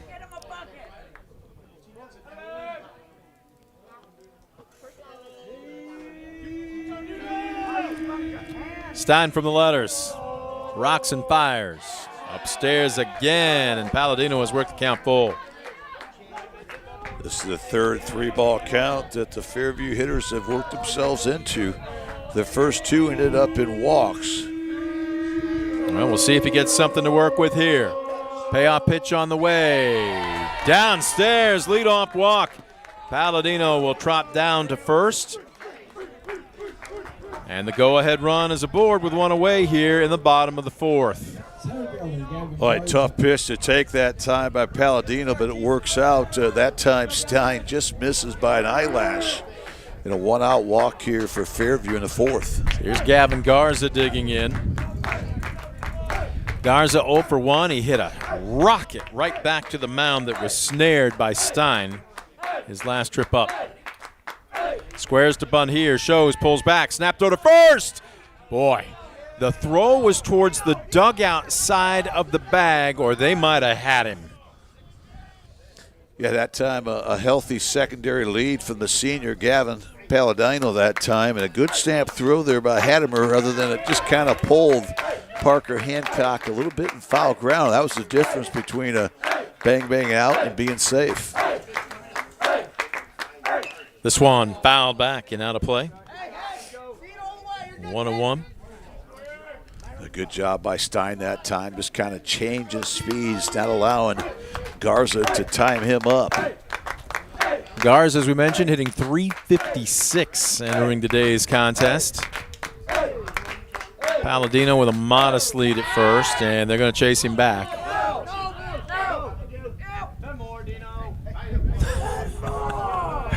I was about to say he's got a great nickname, and you just heard it there. They call him Dino.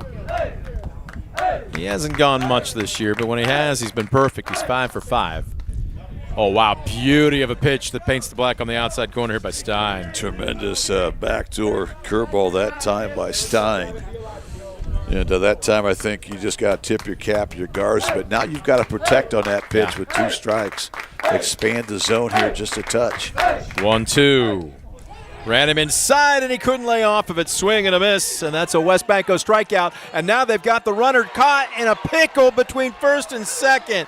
I'm not sure what happened with Palladino there, but he got caught wandering off of first, and it's going to end up being a double play. So scored a strikeout. Then what was that? 1-3, I believe. 1-3. As a nice job by Parker Hancock to run Palladino down, and just like that, Fairview's out of the inning.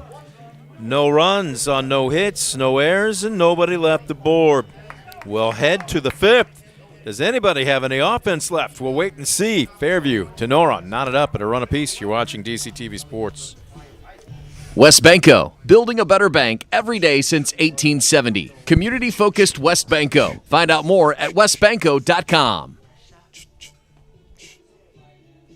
Discover top-quality healthcare education at Northwest State. Our instructors have real-world experience, so they know how to prepare you for great career opportunities. Northwest State, where you'll get the top-quality healthcare education you need to succeed.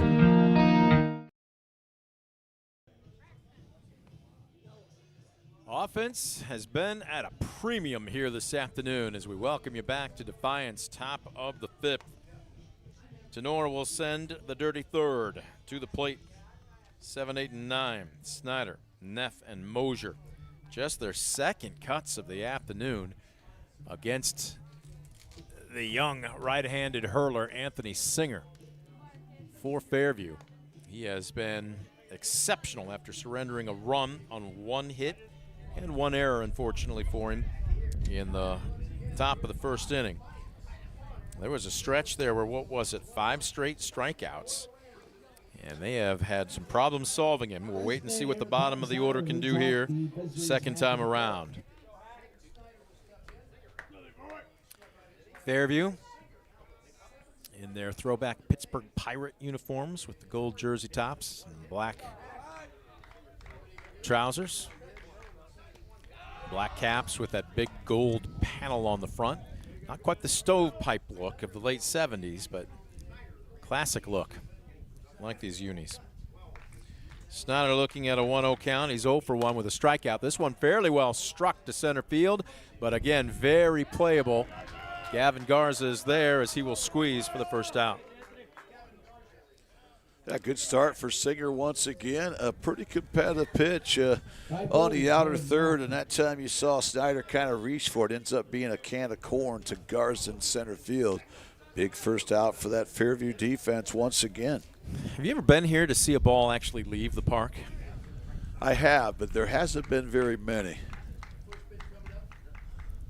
First pitch, Bender, right across the heart of the plate to Jared Neff, strike 1. I was told, I think it was Cincinnati Moeller had a young man leave the park last year. And you can hear the wind whip over our crowd mic, but even on still days, Scoop, the ball just doesn't travel here. Any idea why? A lot of it has to do, I think, with the field setup. It seems like we usually have, not a helping wind blowing out. And to blow out here, it'd have to be from the northwest, something you don't always see. But I've seen Daysheim lead the yard here, and maybe just a couple other guys. But most of these fly balls, as you mentioned, just go nowhere in a hurry, end up being absorbed by the elements. 0-2 the count as Neff fouled a pitch away. So Singer will get to work over a new baseball. There you see Neff standing deep in the box. He's right on top of the plate. He's looking for something to break over the heart of it. We'll wait and see what Singer deals him here. Well, he deals him above the helmets. That's a ball.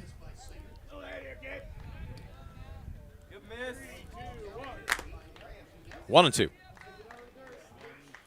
Singer working quickly here. Oh, there it is, right down the river. Called third strike, a West Bank okay for 2 away. Tremendous job once again by Anthony Singer. Continues to deal. That's the 8th punch out of the afternoon. And that's also the 4th time that Tinora has been called out on strikes. Looking 2. Well, let's see here. Backwards Ks. 1, 2. Yep, 4 of them. 2 down. Ooh, there's a rarity. A first pitch fastball to Avery Mosier. And again, you saw the look on his face. Was like, wait a minute, what are you doing? Yeah, you've been strike going 1 off speed here consistently. Now you start me out on a fastball. He pitches him traditionally here, a heater and then a bender, and he's down on the count 0-2. Great job by Singer. Continues to just control the count and getting these Tinora hitters consistently in a hole. And this time, Mosier in a hole 0-2 for the 2nd time here this afternoon.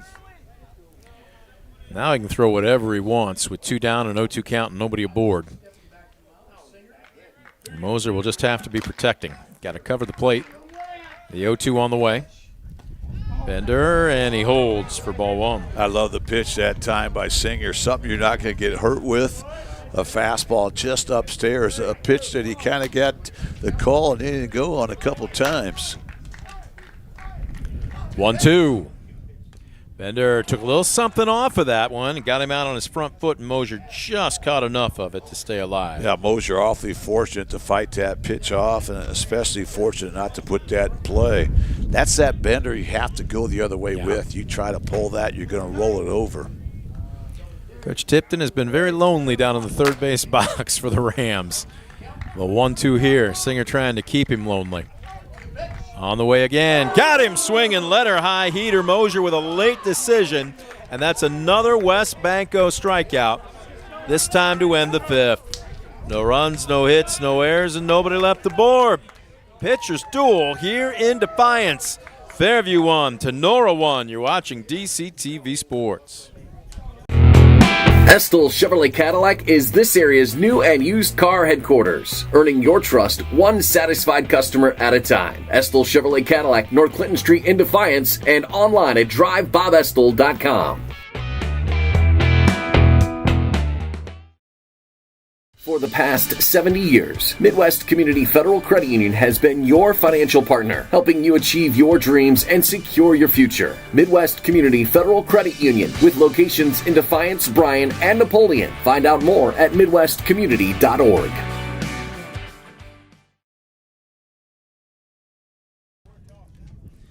Back at Defiance, we now know who awaits on Saturday the winner of this contest, as the top seed, Milan Edison, blanked the 4-seed Huron earlier today, 10-0. So that game will be at Fremont on Saturday, and we will have it for you at 2 o'clock. The only question is, will it be the Apaches or will it be the Rams that will be the opponent? We'll wait and see. Get a good look at the Blue Crew here down at first base, and that is Robert Morton, who also happens to be the superintendent of Defiance Schools, wearing the blue here this afternoon. That was Robert, wasn't it? Were you even paying attention? You were not, were you?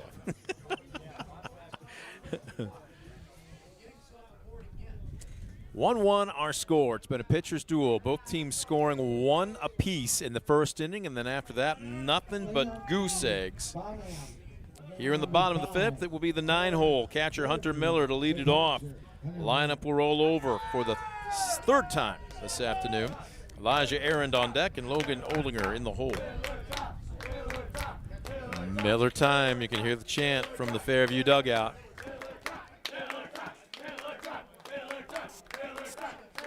Lefty digs in. Stein deals. This one a liner and into left field for a leadoff single. Well, he didn't go up guessing, and he punched it the opposite way, and the go-ahead run is aboard to start the Fairview fifth. What a tremendous job by the sophomore Hunter Miller. That time comes up first pitch swinging, but he's able to go the other way, and now that bring up the freshman Calvin Kepler. And you can almost bet the ranch right here. They're going to lay one down, trying to find a way to get Miller in scoring position. So the lineup turns over to Elijah Aaron in on deck. We're going to have a courtesy runner here. Number 19 is Ethan Wonderly, a sophomore. My apologies to Calvin Kepler. I didn't mean to skip over you. Calvin Kepler now up, and then Elijah Aaron in the top of the order. But I don't think anybody here in this park is wondering what's going to happen here. The only question is, can Calvin Kepler execute a sacrifice bunt? Well, right now, if you're Tinora, you got to be cognizant of the fact that Wonderly and Kepler both run really well, so you have to know how much time you have once he gets the bunt down. But certainly you expect the freshman, who was honorable mention all GMC, to be bunting right here. They're going to throw over to first just to see if they might catch him being a bit aggressive. Good job by Stein to throw over, and that time Kepler did show his hand. He was squaring to bunt. Absolutely. And why not? So coming in at third is Birchfield, but Hancock is holding at first, and they'll throw over again. Hancock thought he knocked Wonderly's hand off the bag, but he kept it on. I did too. That was awfully close that time. Good move by Stein. Wonderly just in before the tag. Wonderly, about a 2.5 step lead at first. Stein keeps an eye on him. He'll come home. This one popped up. It's caught. And throwing from his rear end, unable to pick it, is Hancock. And Fairview very fortunate that they weren't doubled off. Yeah, huge break that time for Fairview. Not the bunt they wanted from Kepler. That time Stein fills his position. But looked like that was going to be a quick double play. Instead, the throw short hops Hancock. He doesn't come up with it. And now the lineup turns over for the senior, Elijah Aaron. Well, Stein laid out to make the catch. He had to roll over, and as a lefty, also throwing across his body from his rear end as well. I mean, that would have taken a perfect play to get him. And they almost got it. Yes, they did. Anytime you pop up a bunt, you're almost holding your breath. So now the lineup turns over for Elijah Aaron, and this one well hit to center field coming in. Now going back is Reynolds. He'll make the catch. Wonderly went halfway, and he'll now have to retreat to the bag. One of the better hit balls here this afternoon by Fairview, but again, fly balls, die balls here at Defiance. Yeah, no doubt about it. We've heard that phrase over here over the years, and for legit reason. That time ends up being a can of corn to Reynolds. 2 outs now for the Rams, trying to get out of this 5th inning, keeping it a 1-1 ball game. So we'll see if Logan Olinger can keep the line moving here as the lefty digs in and takes the ball.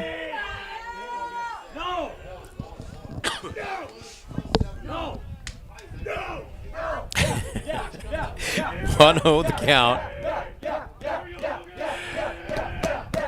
And another throw over to first. Well, Stein making sure if Wonderly's going to take a base, he's going to have to take it on Hatteber and not himself. Yep. Trying to keep him tight. And Wonderly has a modest lead at best. And I was about to say low, but a delayed strike call here evens things up at 1-1 to Olinger. Great looking pitch that time by Stein, and Hatteber, as we've seen many times, trying to keep the runners in check as well. That time he bluffs the throw to first base. 1-1. Stein out of the stretch from the letters. That ball scoots out of the mitt. That's going to be a dirt ball read. There'll still be a play at second. The throw is a bit high, and Wonderly sneaks in underneath the tag.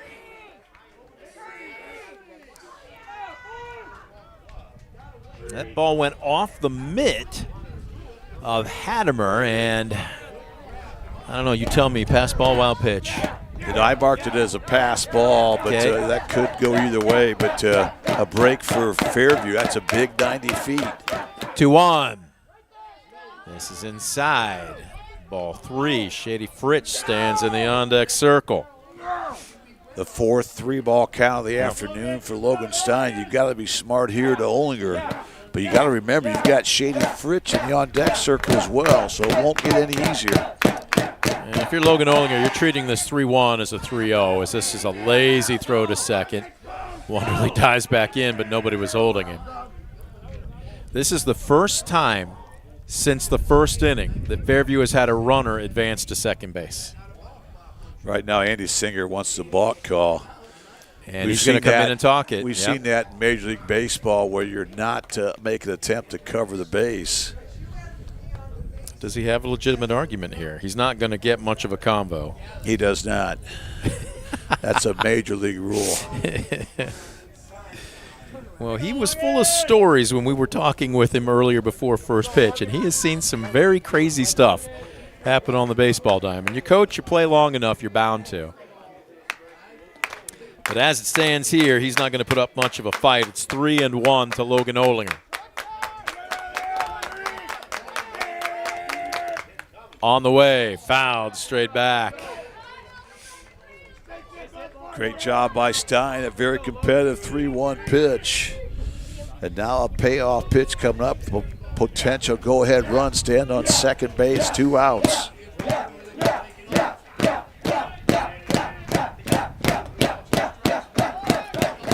Payoff pitch, Wonderly.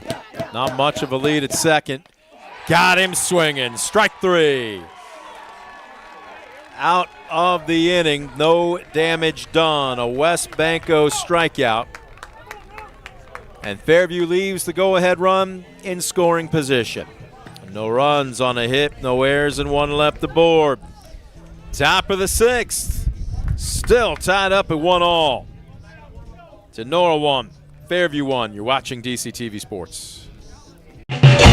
Proudly serving the area with the highest quality contracting services for nearly 100 years. Baker Schindler Company of Defiance and Paulding. 419-782-5080. Online at baker-schindler.com.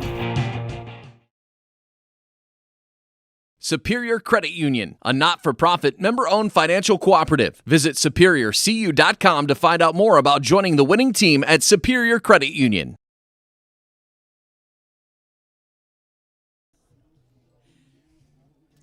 Conversation continued into the Fairview dugout. but to no avail as we head to the top of the 6th. The 1 run on 1 hit, no errors for Tinora. 1 run on 3 hits and 1 error for Fairview. As Anthony Singer, do you have a pitch count on him? Do you have access to one?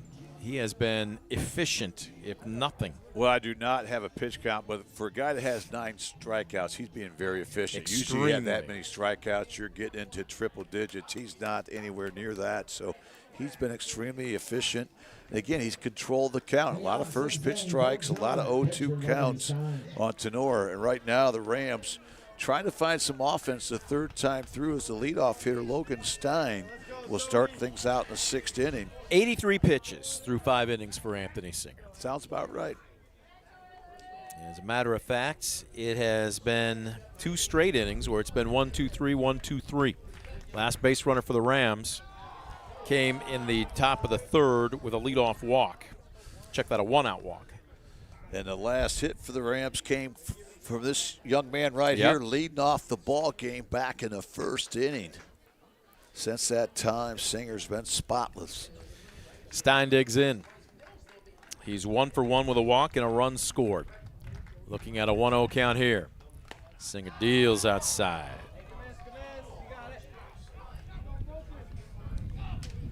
Well, I don't want to go out on too flimsy of a limb here, but Scoop, with the way both starters have been dealing, especially since that 1st inning, as there's a good sinking fastball for a strike at the knees. Does the next run win you a ball game? I tell you what, it certainly puts you in the driver's seat from what we've seen for the pitchers and the defense. 2-1 misses outstairs, and Stein's a pitch away from reaching base for the 3rd time this afternoon. Just a 3rd 3-ball count for Singer. The first 2 3-ball counts each reach base. Singer's ready to deal this one high. Oh, what a snare off the mound by Singer. A liner right back to him. And he's sowing his oats as he stands behind the mound and just giving out instructions and a little bit of encouragement to his defense. What cat-like reflexes by Anthony Singer. Yeah, he's pumped up. An excellent play that time by Singer, who'd fallen behind 3-1, but once again kind of gives himself a little boost there. He does. Fine play there, a little fancy leather. He will deal. First pitch swinging, slicing foul down the right field line off the batter, Ryan Mills. I don't know if Anthony Singer has a nickname, but I think the Big Cat really fits, doesn't it? Tell you what, that was cat-like quickness right there with that glove. Boy, that was a huge first out to retire Stein. We talked about how teams, they want to be situational, want to try to manufacture a run any way you can here deep in the ball game. 0-1 popped up, continues to deal. This is huge for Singer after falling behind Stein 3-1. Now pounding the zone, controlling the count one more time, up 0-2.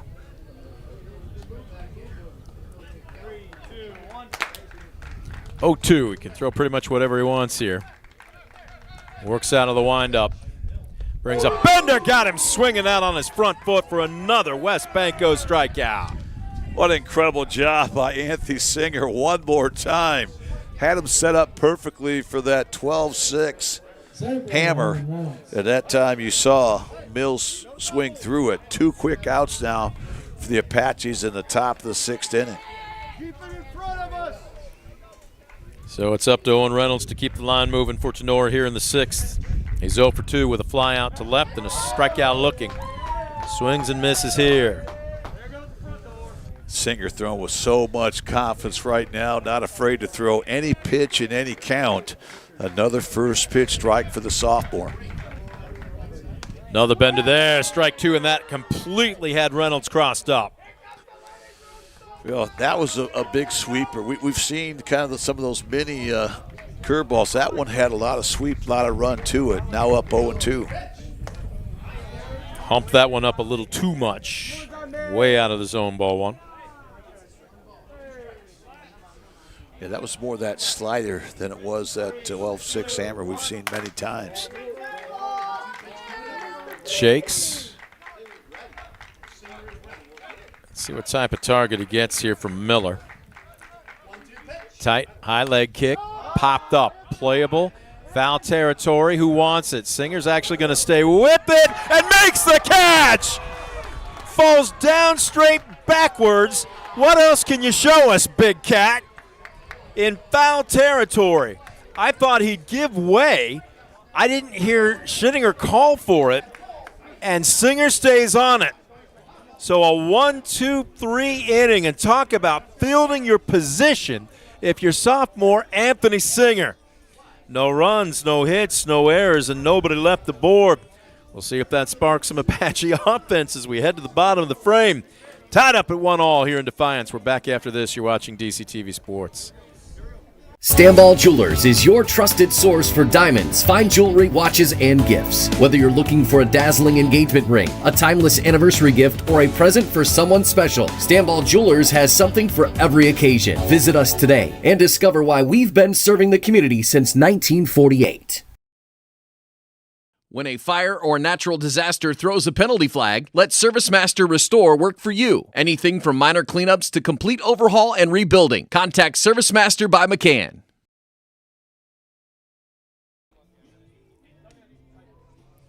Well, we head to the bottom of the sixth. It will be the meat of the order for Fairview. 3, 4, and 5, Shady Fritch, Anthony Singer, and Noah Schittinger. Pitchers duel here in the district finals between GMC rivals Tinora and Fairview. They played earlier this year in the regular season, and Tinora won. As a matter of fact, it was the only loss in conference play for the Apaches. Look at that crowd. I'm going to take a guess. Now, again, a few more empty seats as you work your way towards the press box, but again, I did a rough count of what standing room only would be with the assigned or permanent seating. Scoop, I came up with over 500, and I'd say we're pushing 500 here this afternoon.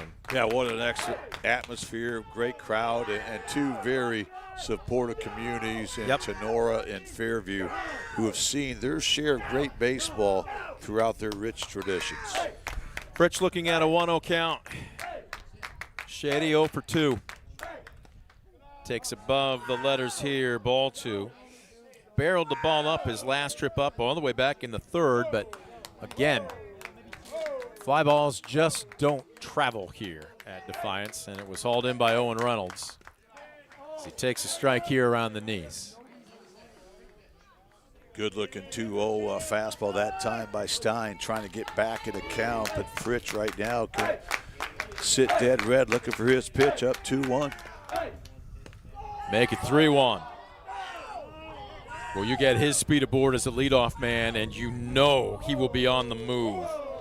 Yeah, this is the 5th 3-ball count for Stein. The first 4 Apaches in 3-ball counts have all reached base. Whoa, he was about to take off to first, and a low strike being called here to make it 3-2. Yeah, that's a no-no that time by Fritch. That pitch too close to be tossing the bat, head down to first. Now the payoff pitch coming up. Fritch way up in the box. Swing and a miss. They got him. A West Banco strikeout for Stein to lead off the bottom of the 6th. Yeah, the 5th punch out now for Logan Stein, and what a tremendous job coming back from a 3-1 deficit to retire a dangerous Shady Fritch. So here's Singer digging in. Played some absolutely phenomenal defense in the top half of this frame. Steps up with the bat in his hand, pops it up right side, playable. Who wants it? Who's going to call for it? And dropped! Mosier, 2 steps back on the outfield grass, had it in his leather and dropped it. That's a tough play, especially with this crosswind. I'm sure they're going to score it as an error, but that was a tough play. Yeah, definitely going to go down as an E4, a play that Avery Mosier's going to make. But again, the wind can play havoc, and a lot of guys just don't get behind the baseball, and that's the case right there. And a big break there as Singer reaches on the air. And now Fairview has something cooking with 1 out in the 6th. Well, here is Noah Schittinger digging in. Snap throw down to first. Tremendous job by Parker Hancock to keep that throw in front. That throw short hopped Hancock there from Hattemer. Great job keeping Singer at first base, keeping that double play in order. 1-0. Haven't seen much of the big cat on the base paths this season as Schinninger takes a strike. If the stolen base category tells you anything about Noah Schinninger, he is 6 for 6. I'd be awfully surprised to see any type of stolen base attempt here. Oh, he doesn't have much of a lead. By Singer. Swing and a miss. Late decision by Schinninger, and now he's down on the count 1-2.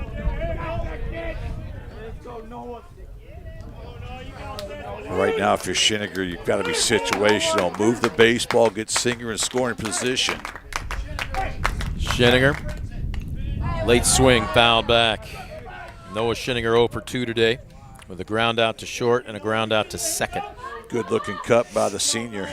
Schinninger was honorable mention all GMC this year.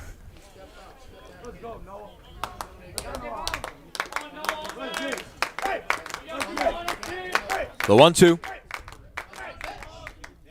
This one fouled over the press box. A little late. Stein's busted him inside on each of his last 2 pitches.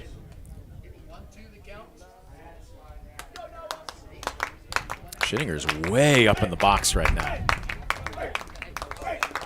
1-2. Stein deals, and this one hit him. Well, he didn't react. I thought for a second that went off of Hadamer's mitt. Instead, they're going to say hit by pitch.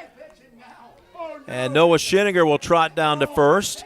That's one way to advance your teammate. As Singer now at second.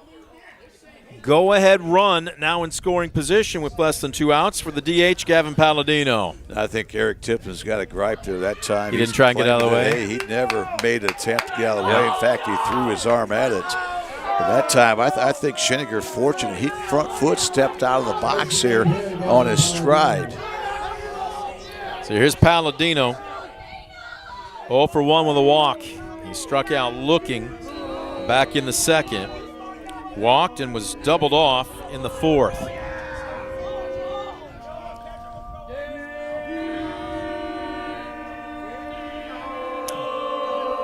Well, they are not going to hold the runner at first. Hancock 3 over 3 back, and the first pitch is upstairs to Palladino. Yeah, that runner at first really does not mean much for the Rams. And with a left-handed hitter, you want your first baseman, Parker Hancock, back to try to cut off any ball that's pulled there to the right side. 1-0. Stein checks the runner at second, comes home. Swung on, chopped foul straight down. Well, that time challenged Palladino with the fastball. Palladino had a good rip at it. Just gets a piece of it. Count even now at 1-1. 1 ball, 1 strike, 1 out. Runners at first and second. Biggest threat of the afternoon since the first inning for Fairview in a 1-1 ball game. This one a little humpback liner at short, and it's snared by Farrell. Everybody will have to retreat.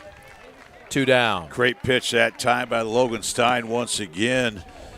Ends up being a little flare to Farrell. Nice job by Farrell to grab it and not waste a throw that time, as both Singer and Schinninger were back in time to prevent the double play. Gavin Garza will dig in with 2 outs. Hitting .356 on the season. Coach Singer, what's he want here? Does he want a courtesy runner? He's going to have a pinch runner. I was surprised he didn't do it earlier in the inning, actually. But now with the potential go-ahead run and scoring position with your pitcher. He's bringing in Steven Mendez. So Steven Mendez will now be the courtesy runner at second base. Singer, of course, will re-enter. He's going to catch a little bit of a breather here, too, with 2 down. And it all hangs on Gavin Garza and Logan Stein. Best on best here. Yeah, this is going to be a great battle here between a couple of juniors, Stein and Garza. Garza's 0 for 2, but he can make that all go away with an RBI knock here with 2 outs in the 6th. He's got a dozen on the season. Number 13 would be the go-ahead run at second. The pickoff play is on as Farrell tried to sneak in behind Mendez. Yeah, Mendez didn't take long for him to get that dirty uniform, having to dive back into second base. Hey, 1 letter makes a difference. This one chopped foul. He was way out in front of it. As a right-handed hitter, he actually fouled that into the third base on deck circle. That was a great pitch by Stein. He took a lot off that pitch, completely fooled Garza, as you mentioned, way out in front. 0-1. Mendez, a modest lead at second. Stein will come home. Late decision to swing there, and 0-2. Good fastball by Stein, who just threw it by Garza, who was perhaps looking off speed. Very late decision to swing. Now Stein controls the count. Absolutely. 0-2. Garza right in the heart of the box. Stein looking for the third out of the inning. Well, that almost hit him. He just dodges out of the way. Well, that's a great pitch that time by Stein. Tried to paint the black on the inside corner. Good miss there to 1-2, hitting his spot. We'll do it again. Stein deals. Ground ball to second. Gobbled up by Mosier. He'll flip to first. Out of the inning. Score at 4-3, and Logan Stein pitches out of a jam. No runs on no hits, 1 error, 2 left the board, including what would have been the go-ahead run at second. No change in our score. We'll head to the top of the 7th. Tinora and Fairview tied at 1 each. You're watching DCTV Sports. West Banco, building a better bank every day since 1870. Community-focused West Banco. Find out more at westbanco.com. A lot of miles. Discover top-quality healthcare education at Northwest State. Our instructors have real-world experience, so they know how to prepare you for great career opportunities. Northwest State, where you'll get the top-quality healthcare education you need to succeed.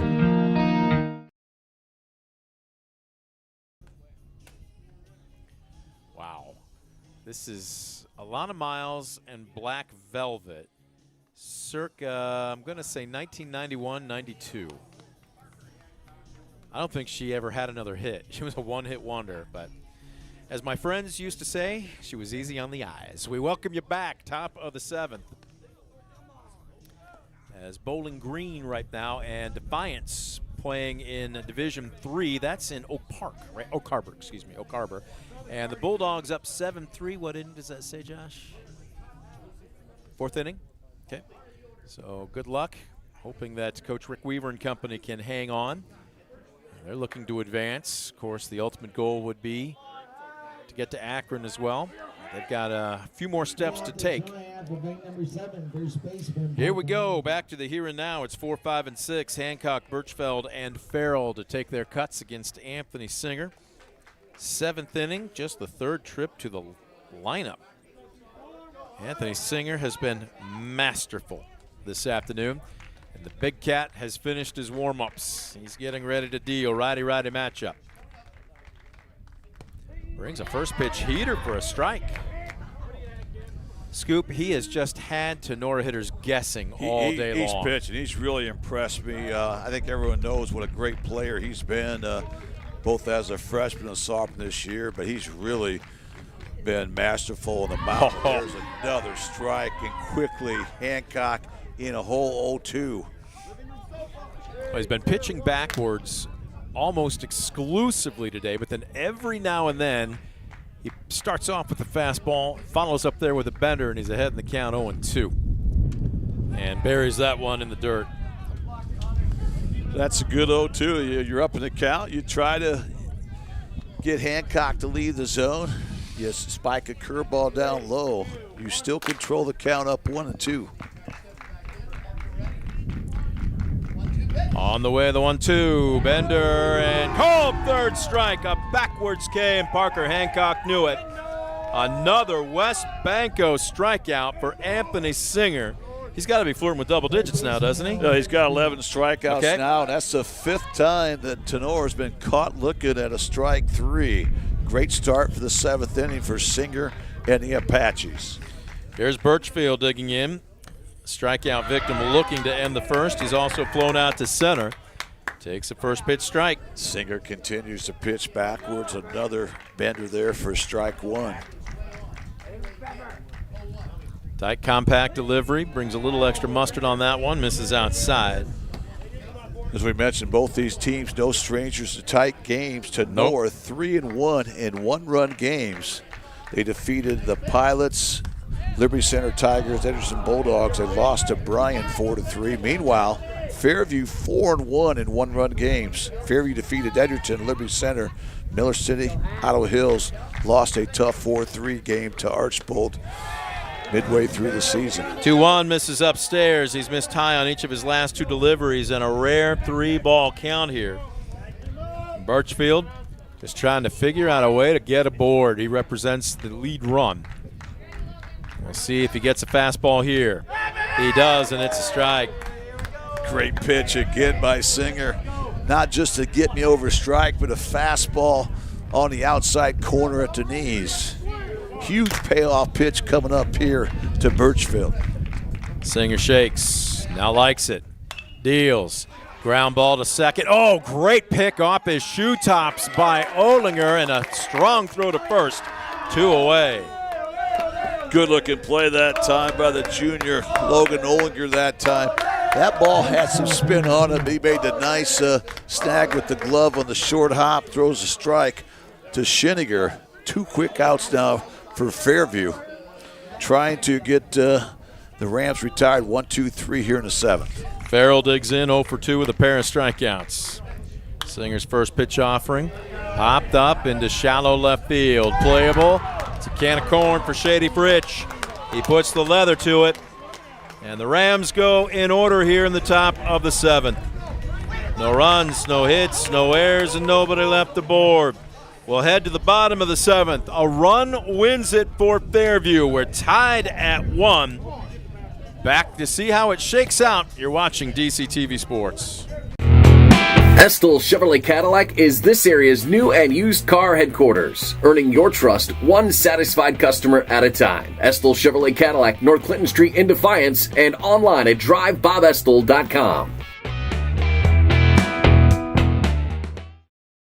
For the past 70 years, Midwest Community Federal Credit Union has been your financial partner, helping you achieve your dreams and secure your future. Midwest Community Federal Credit Union, with locations in Defiance, Bryan, and Napoleon. Find out more at midwestcommunity.org.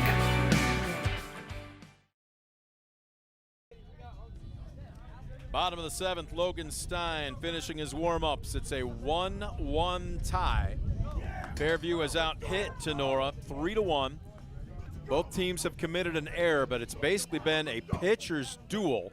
Both teams scoring their only tallies all the way back in the 1st inning. Now, a frame ago, Fairview had runners at 1st and 2nd, but couldn't do anything with them.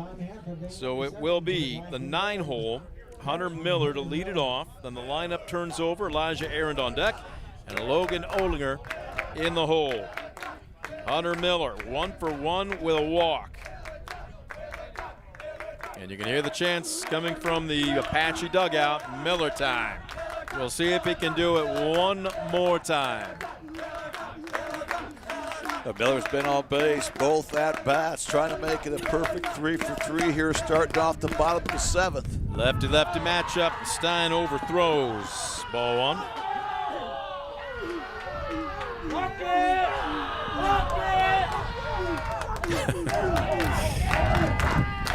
1-0.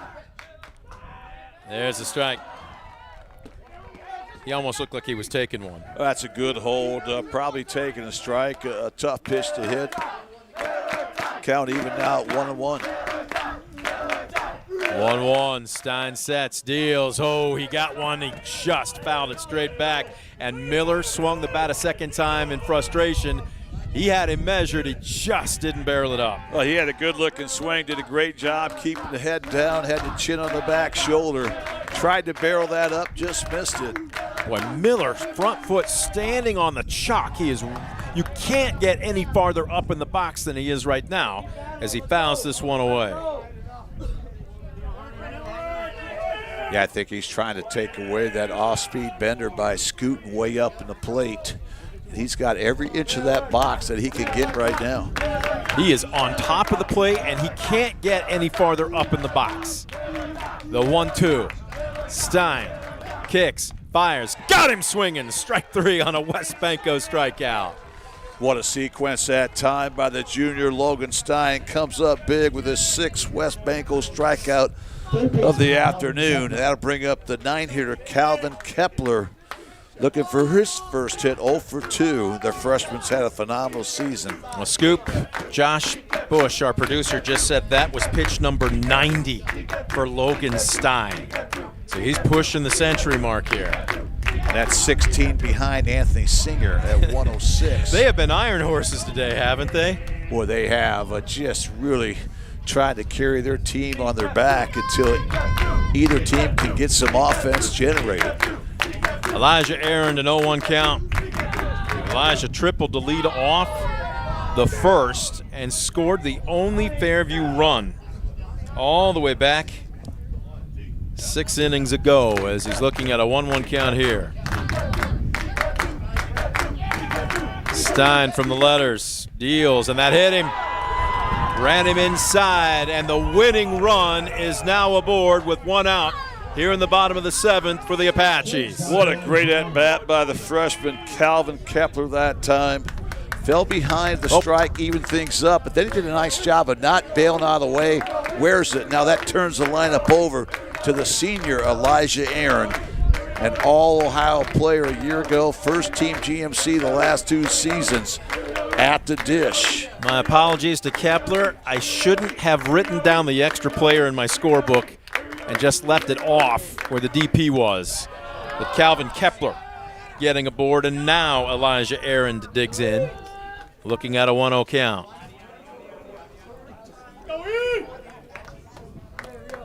Kepler being held on by Hancock.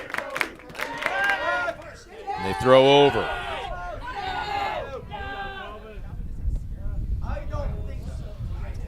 That's the second hit Bassman in the last 2 innings given up by Stein.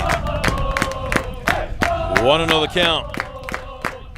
Everything I said about Aaron earlier, boy, this one's fairly well hit deep to right field. Going back is Knapp, and it's off of his glove. Rounding second.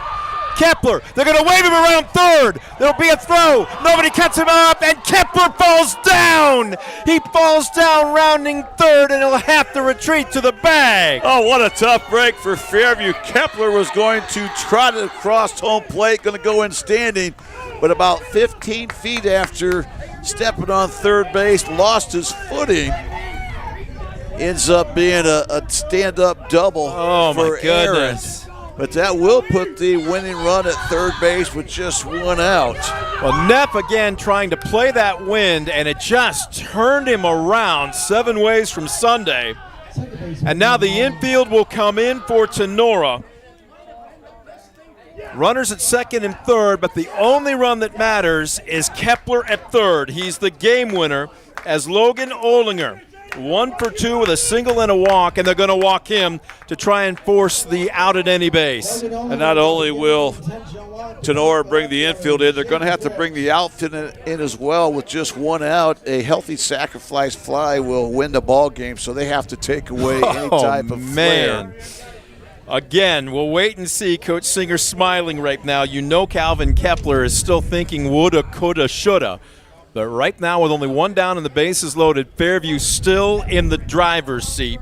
And if you're Shady Fritch, you're just looking to make contact here, you can be situation right now. If you're Fritch, you've got everything working for you. The infield's in, so a hard ground ball up the middle will win it. Outfield's in. Any kind of fly ball with distance will win it. Really surprised. I understand the logic of walking Olinger, but what you've done now, you have to throw to Shady Fritch, who's a 420 hitter, and then Anthony Singer, a 404 hitter, the top 2 hitters in this Fairview lineup. So surprised they didn't try to maybe get Olinger before walking Fritch. Fritch with a dozen RBI on the season. Number 13 would be the game winner. Fairview fans on their feet. Likewise, Tinora fans trying to spur on Logan Stein here. He could be his best advocate with a strikeout, but the infield is in. Bases juiced, game tied here. Bottom of the 7th with 1 out. The lefty Fritch digs in. The lefty Stein gets set, he'll step off. And that's one thing to remember here, too. Again, the junior understands he's dictating the tempo on the bump right now. And Fritsch controls the bat very well, a guy that could lay it down if necessary. He takes just below the knees. Good-looking pitch that time It by was. Stein, but somehow does not get the call. Must have been a touch outside. 1-0. Fritsch on top of the plate. Stein checks the runner at third, comes set. The corner's charging. The squeeze would have been on. It would have been a safety as he pulls back. And that was a strike.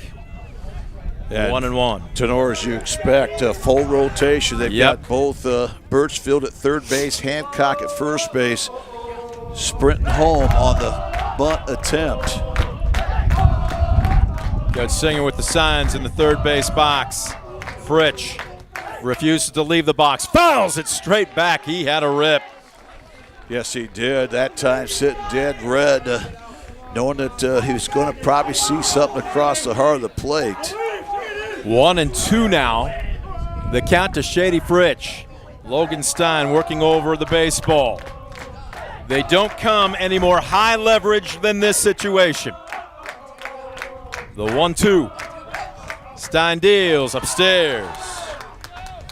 In case you're wondering, Fairview has 3 walk-off wins this season. 1 against Edgerton and a couple in the tournament against Liberty Center and Ottawa Hills. Looking for number 4 right here. Bases juiced, it doesn't matter. The only runner that matters is Kepler at third. He's the game winner in a 1-1 tie.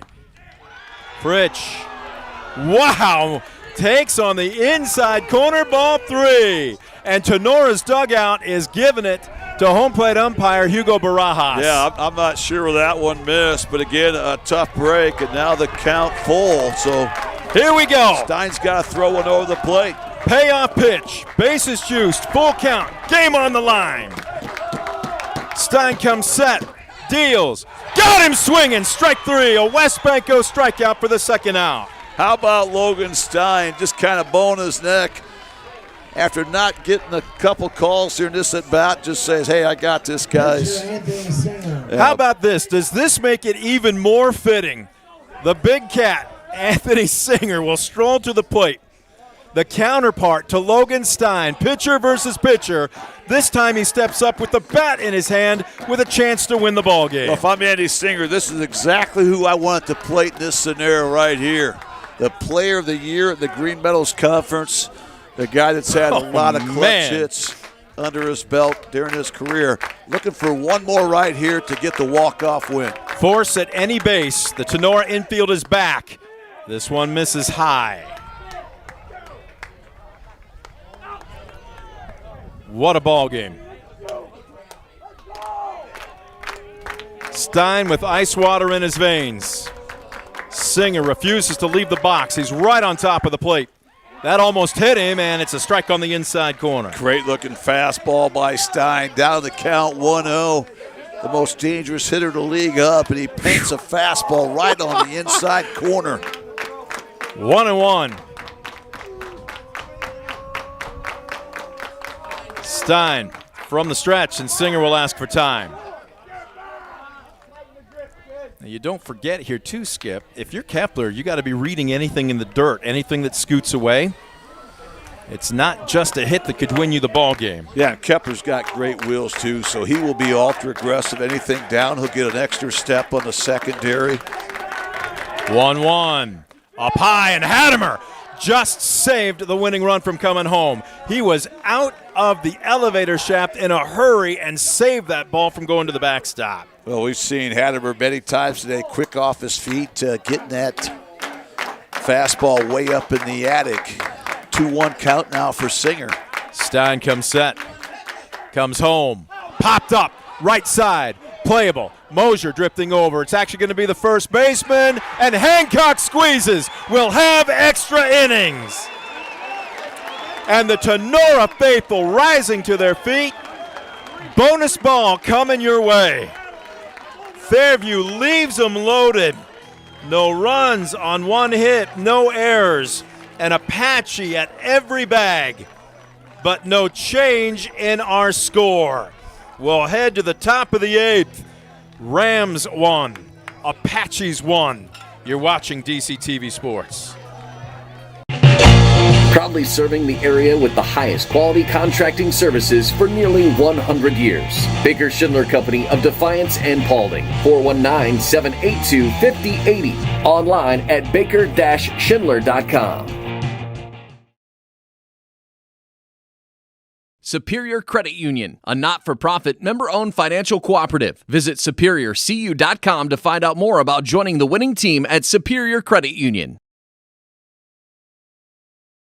Stanball Jewelers is your trusted source for diamonds, fine jewelry, watches, and gifts. Whether you're looking for a dazzling engagement ring, a timeless anniversary gift, or a present for someone special, Stanball Jewelers has something for every occasion. Visit us today and discover why we've been serving the community since 1948. Bonus ball, we welcome you back to Defiance. Top of the 8th, Fairview had the bases loaded with only one out in the bottom of the 7th.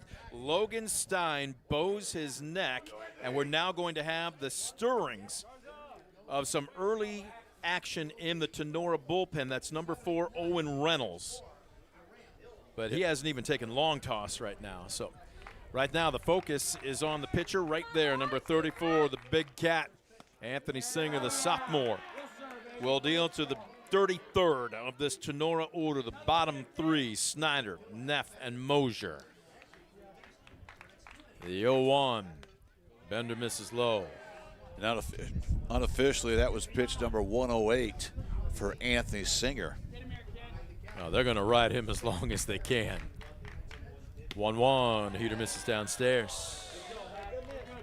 Well, remember, the pitch count limit is 125 for a day. Now, you can finish the batter once you get to 125. And anything over 125 requires a minimum of 3 days rest, according to OHSAA rules. You would think both pitchers will hit that 125 mark. Maybe not in the 7th, but definitely early, or not in the 8th, but maybe possibly in the 9th if we get that far. 2-2, swing and a miss by Snyder.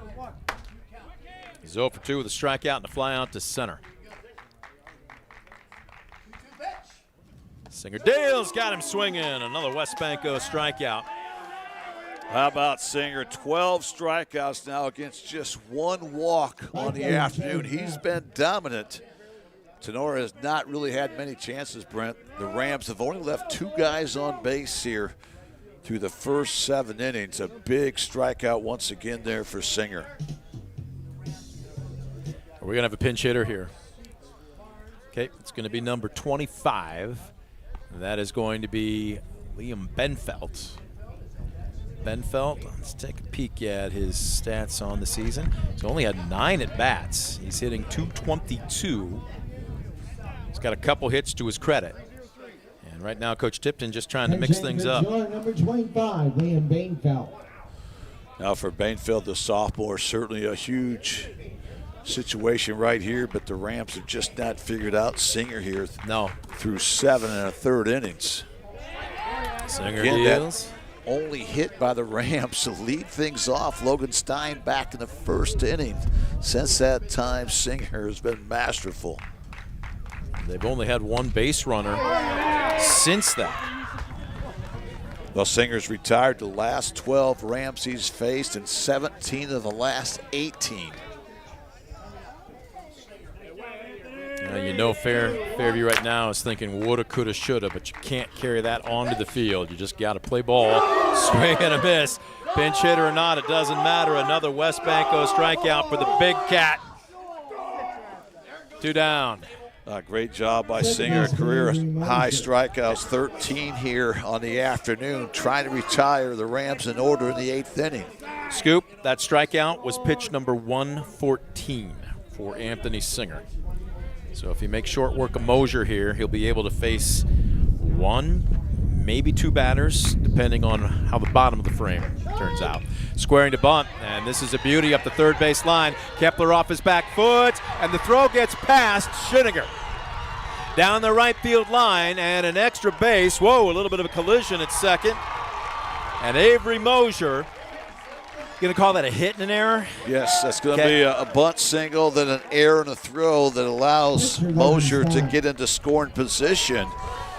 And what a great job that time by the senior, laying down the perfect bunt. And now the lineup will turn over to the pitcher, Logan Stein, who has the only Ram hit coming into this inning. He's got the only hit. He's got the only run. The go-ahead run stands at second. Stein will dig in. And much like what we saw last inning, Scoop, pitcher versus pitcher, we're going to see the same matchup again with the game on the line. Now he has a chance for their only RBI. Remember that run scored in the first inning on an error. Singer deals. Strike at the letters. Good first pitch strike again by Singer. That pitch is almost unhittable. Fastball letter high. The 0-1. Singer deals. Elevated. He hung one, and Stein was on it but fouled it straight back. Yeah, very healthy swing by Stein, but that time an excellent pitch once again. Very similar to that first pitch. Not much you're going to do with that pitch upstairs there. The only thing you can do is really hit it upstairs. And we've talked about it. Fly balls going nowhere here at the dog park here in Defiance. 0-2. Miller goes out to have a quick word with Singer. He'll gather himself as he walks behind the mound. The 0-2. Stein digging in. Singer comes set, checks the runner at second. Mosier not much of a lead. This one misses upstairs. Well, right now, Singer's been living upstairs to Logan Stein, not trying to miss downstairs across the plate. That was pitch 117. The 1-2. And you can cut the tension with a knife here at Defiance. Man, what a ball game.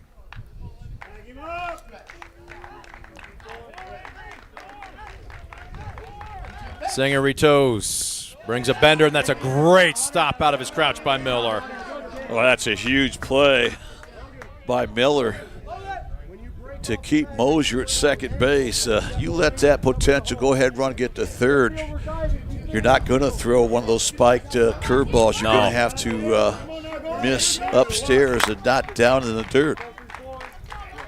Coach Singer giving second baseman Logan Olinger the direction, making sure that he gets back and recovers. He's right now pinching up the middle, trying to hold Avery Mosier. As this one, boy, late swing. Fouls it, tomahawks it into the on-deck circle down the third base line. We'll do it again. Well, there you saw what a good hitter Logan Stein is. A very late decision. How he was able to get a bat on that, I'm not sure. Just a tremendous job to fight that off. Stays alive here at 2-2 with 2 outs in the 8th. Deuce is wild. Singer. Long look in. Stein refuses to leave the box. 2-2. Lifted. Slicing foul down the right field line. Boy, he is being pesky in this at-bat. Tell you what, he's really grinding this at-bat out. We've seen 2 heavyweights kind of go at it. Yep. Great job by Singer. Continues to deal out there in the bump. And how about Stein? He's really been battling. The one guy that's really had 3 quality at-bats here today, trying to make something happen with 2 outs here in the 8th. And Singer, I think, wants that baseball. We'll wait and see.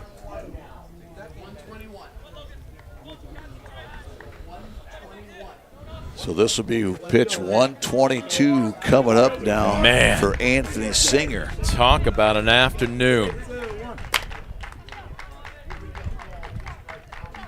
2-2 on the way again.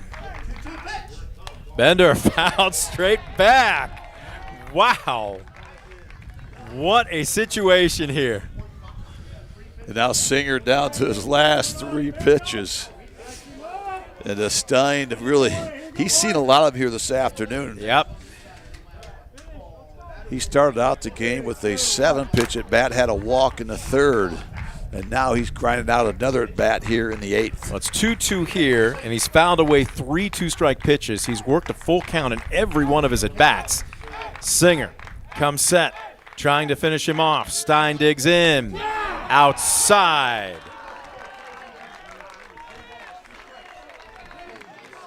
This is the 5th 3-ball count of the afternoon for Singer, and 4 have come to Logan Stein. And now just 2 pitches left for Singer as he's at 123. Here we go. Stein. Mosier again. Modest secondary lead. Bender. Ball 4, he walked him. He's got 1 pitch left.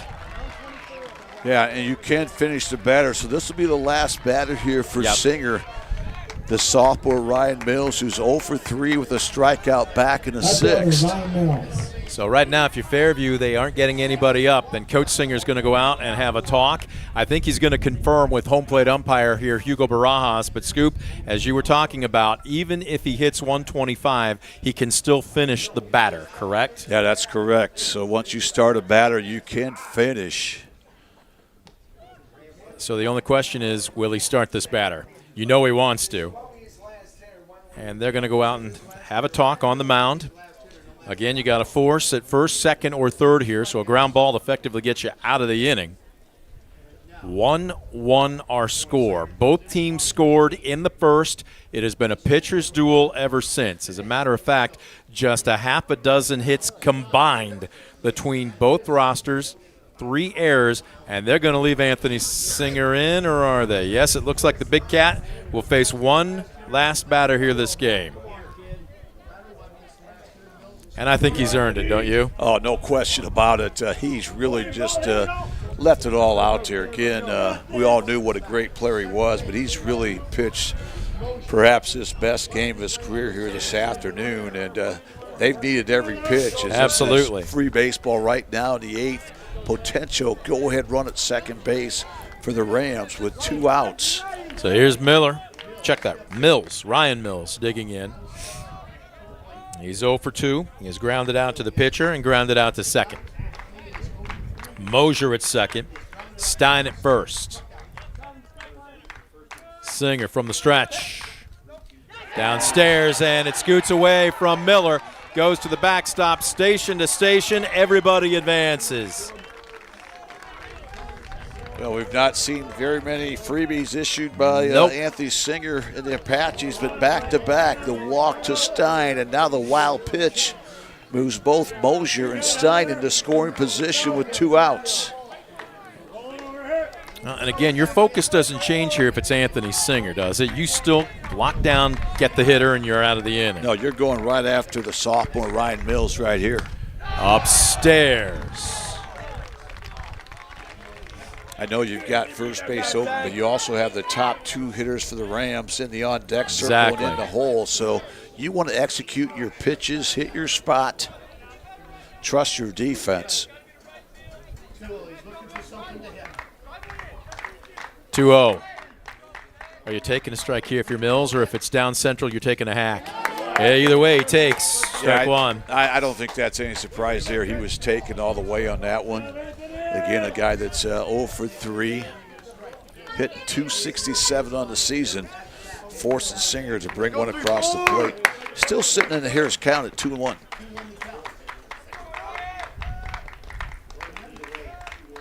Singer kicks, fires, outside, ball 3.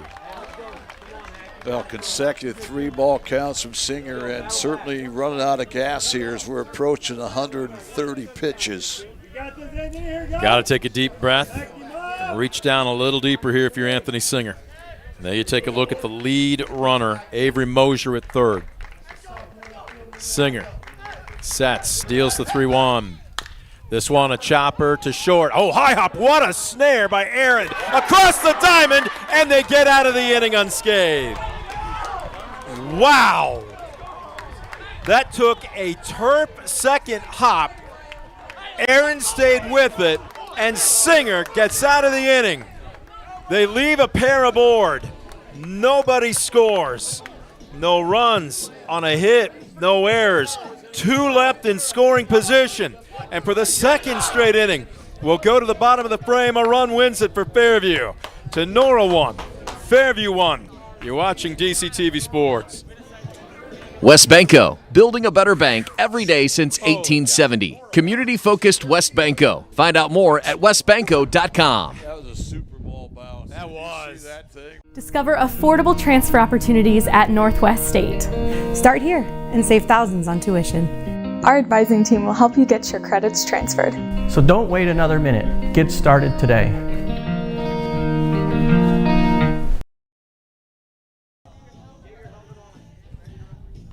Anthony Singer's day on the mound is done. He's thrown 129 pitches. He was allowed to finish the last batter when he started at 124, was that right? And he gets out of it with the help of some great defense. Elijah Aaron on the second hop. You called it a Super Bowl bounce, Scoop. He picked that thing out of midair and made a great throw across the diamond. And guess what? It's still 1-1. Well, if you didn't know, Elijah Aaron was all Ohio last year. You saw why right there. Incredible reaction that time. You see that type of bounce on turf, and that second hop took a ricochet, what I call that Super Bowl bounce, but he reacted quickly, threw a strike to first, and it got the Apaches out of that 8th inning jam. And now they have an opportunity to walk it off here in the bottom of the 8th. Well, we've been talking about Anthony Singer's pitch count. Logan Stein, right now, they don't have it up yet. He was at 104 is what. Okay, I'm going with you because the last time I checked, it was 90 with 1 out in the 7th. So he's already over the century mark. But again, he will deal to 5, 6, and 7. Schinninger, Palladino, and Garza. You know, unofficially, I have Stein 2 less pitches going into the 8th than Singer was. And of course, credit to Tinora, they really worked Singer there. The pitch count at 8th, but they came up empty. Stranded runners in scoring position. This one fouled away on an 0-1, make it 0-2. We're trying to get the number on the Fairview reliever. He's way down at the end of the line. So Stein now at 106 pitches. Both pitchers, they have wound out everybody possible. And we're being told it's Jonas Schinninger. Okay, warming up right now as this one misses upstairs. The Jonas Schinninger's guy that came in relief, and these 2 met during the season. Well, you know who's loving this, besides the fans and us here seeing incredible ball, and that's Edison. Because they're seeing both teams, whoever they face, having to chew up a lot of innings. As there's strike 3, 1 away. That's the 8th West Banco strikeout for Logan Stein. That comes out a good time, retire the senior Noah Schinninger. That on pitch 107. Yeah, Mylan Edison had a run rule, so they were able to maybe conserve a little pitching, did not have to go to the bullpen here this afternoon. Not just that, but you get off the field early. Everybody gets to save their legs a little bit. So here's Palladino digging in, 0 for 2 with a walk. Upstairs. This is where you got to be smart if you're Fairview. Understand that Stein's thrown a lot of pitches. Sometimes you start to fatigue. When you get tired, your leg doesn't stride, your pitches start going upstairs. They look pretty good there. Great looking pitch right there to even things up at 1-1. Lefty-lefty matchup. Stein, long look in. Misses high. There's another one he leaves upstairs. So 2 of the last 3 pitches up in the strike zone and out of the strike zone for Stein. Now Palladino in a hitter's count up 2-1. By my book, this is pitch 111. Palladino had just stepped back in the box, and Stein deals it, and he wasn't ready. Strike 2. Yeah, Palladino asked for time, stepped out, but the mistake was made where you have to be granted. So you need to stay in there until it's granted. 2-2. Late swing, and Palladino just didn't look comfortable there. Another West Banco K, and there's 2 down. Yeah, and how about Logan Stein? Seems to be getting stronger. 4 punch-outs in the last 2 innings alone. He's now up to 9 West Banco strikeouts. So here's Gavin Garza trying to get something going with 2 outs. was just a frame ago that Fairview had the bases loaded with one out and could not bring home the game winner. And Fairview has stranded 9 runners through the first 7 innings. 0-1 the count. Oh, paints the black on the outside corner. 0-2. Fairview has not gone down in order here this afternoon, and Stein tried to make it the first here in the 8th. 0-2, trying to make it a 1-2-3 inning.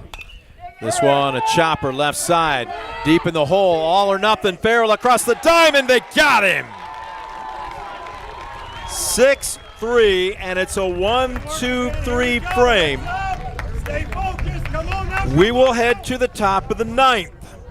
No runs, no hits, no errors, nobody left the board. Tinora won, Fairview won. You're watching DCTV Sports. Estill Chevrolet Cadillac is this area's new and used car headquarters, earning your trust one satisfied customer at a time. Estill Chevrolet Cadillac, North Clinton Street in Defiance, and online at drivebobestill.com.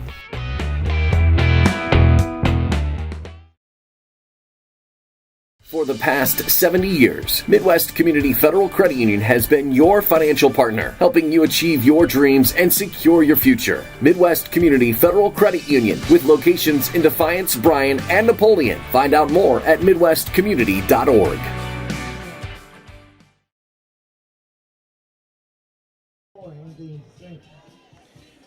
Back at Defiance, and we're going to have a straight switch.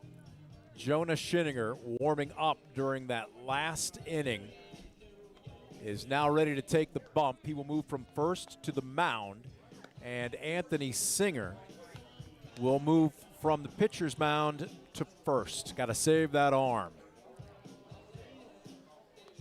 And in case you're wondering, Logan Stein threw 8 innings, 118 pitches, Okay. so he does technically have 7 left. Will Eric Tipton go to the bullpen to start things out? Unreal. Well, speaking of the bullpen right now, Jonah Schinninger, 7 games starts. He's had a couple completed games. He's thrown 48 innings, allowed 43 hits. He's walked 18. He hasn't hit a batter, and he struck out 46, so better than a 3-to-1 ratio. He's allowed 28 runs, all but 10 earned. An ERA of 2.63, 4 wins against 1 loss. He steps in here just trying to keep it where it's at. 1-1, top of the 9th. He will face the meat of the Rams order. 3, 4, and 5, Reynolds, Hancock, and Birchfield. This has been an instant classic from the get-go. Both teams came out swinging. Both teams got an early run the first inning. But since that time, nothing but zeros thrown up by both defenses. And now Jonas Schinninger will have to go through 3, 4, and 5. Owen Reynolds, Parker Hancock, Alan Birchfield. Sophomore, senior starting things out for Tinora in the top of the 9th. So here we go. They finally will see a new arm. Reynolds 0 for 3 this afternoon. Schinninger, long look in at Miller, gives him the nod. First pitch, that had a little something on, a little giddy up, strike 1. And remember the effort we saw from Singer, just a sophomore out there, but he gave Coach Andy Singer, his father, everything you could ask for and more. Through 129 pitches. How many Ks did you have him for? I had him for 13 Ks, just 2 walks. Did not hit a batter through 8 innings. 1-1. Swing and a miss. Brought a good heater up around the letters. Well, again, Fairview will be asking themselves, woulda, coulda, shoulda, in that bottom of the 7th with the bases loaded and only 1 out and unable to score what would have been the game winner. This one, a little early swing. Coach Tipton gave it a good attempt. Count remains 1-2. Again, it was going to be a play at the plate. Freshman Calvin Kepler was being waved around third, and he tripped. Now, would he have scored? We don't know, but Coach Singer was going to put the pressure on Tinora to make a perfect throw. Speaking of a perfect throw, the bottom fell out of that one. Reynolds is a West Banco strikeout victim for the first out here in the Tinora ninth. Great start for Jonas Schinninger, the junior, out of the pen. He records an early punch out to start things out in the ninth. And Tinora, the only time they had their leadoff man on base today was that first inning when he came around to score. So here's Parker Hancock, 0 for 3. He reached on an error. He's flown out to right, and he struck out looking. Boy, Schinninger, tell you what, as efficient as Singer was on the bump, Schinninger looks like he's got a live arm. Singer pitched backwards and really worked off his breaking stuff, and Schinninger's just going to challenge it and say, here's my best, can you catch up to it? Fly ball, slicing foul down the right field line. Out of play, 0-2.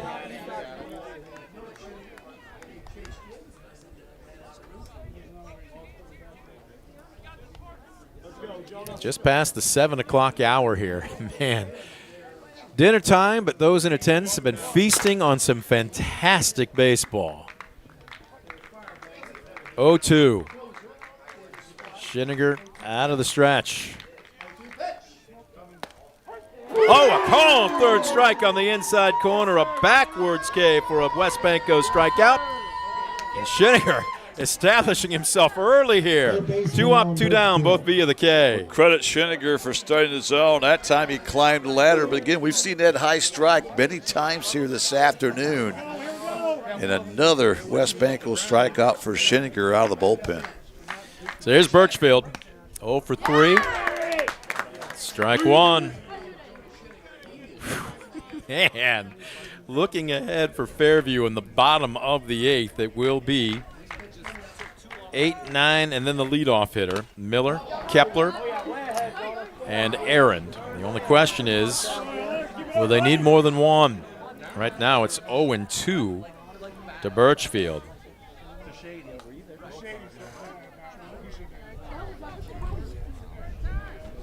As that sun is now slowly starting to set in the summer sky. Very long shadows being cast out towards the left center portion of the field. Outfielders with their shades on, and that includes Shady Fritch. The 0-2 scoots past Miller.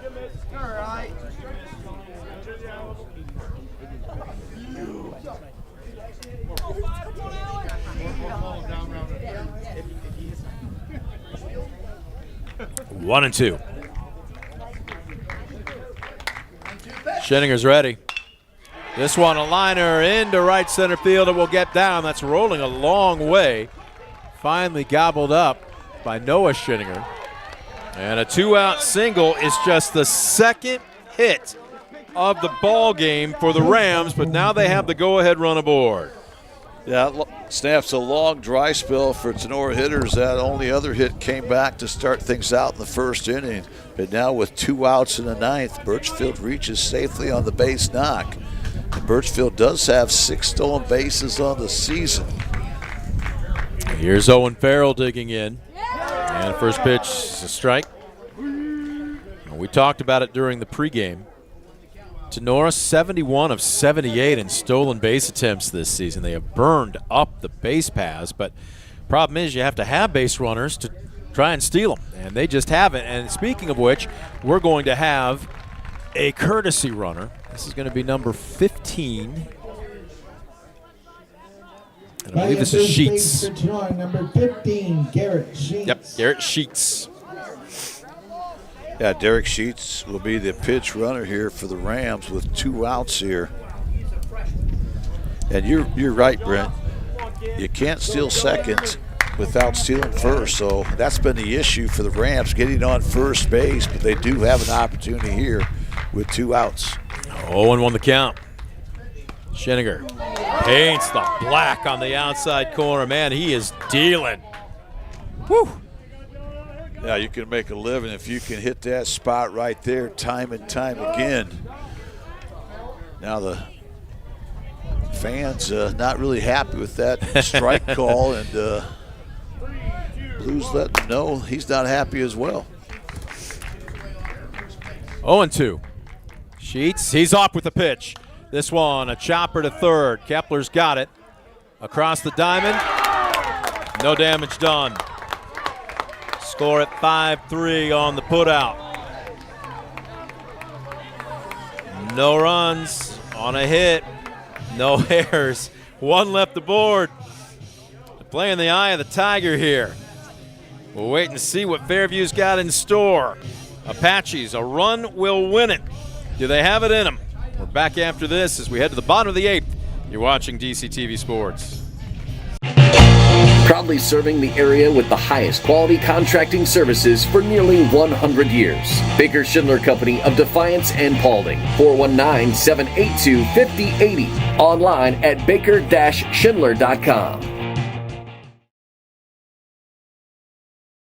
Superior Credit Union, a not-for-profit, member-owned financial cooperative. Visit superiorcu.com to find out more about joining the winning team at Superior Credit Union.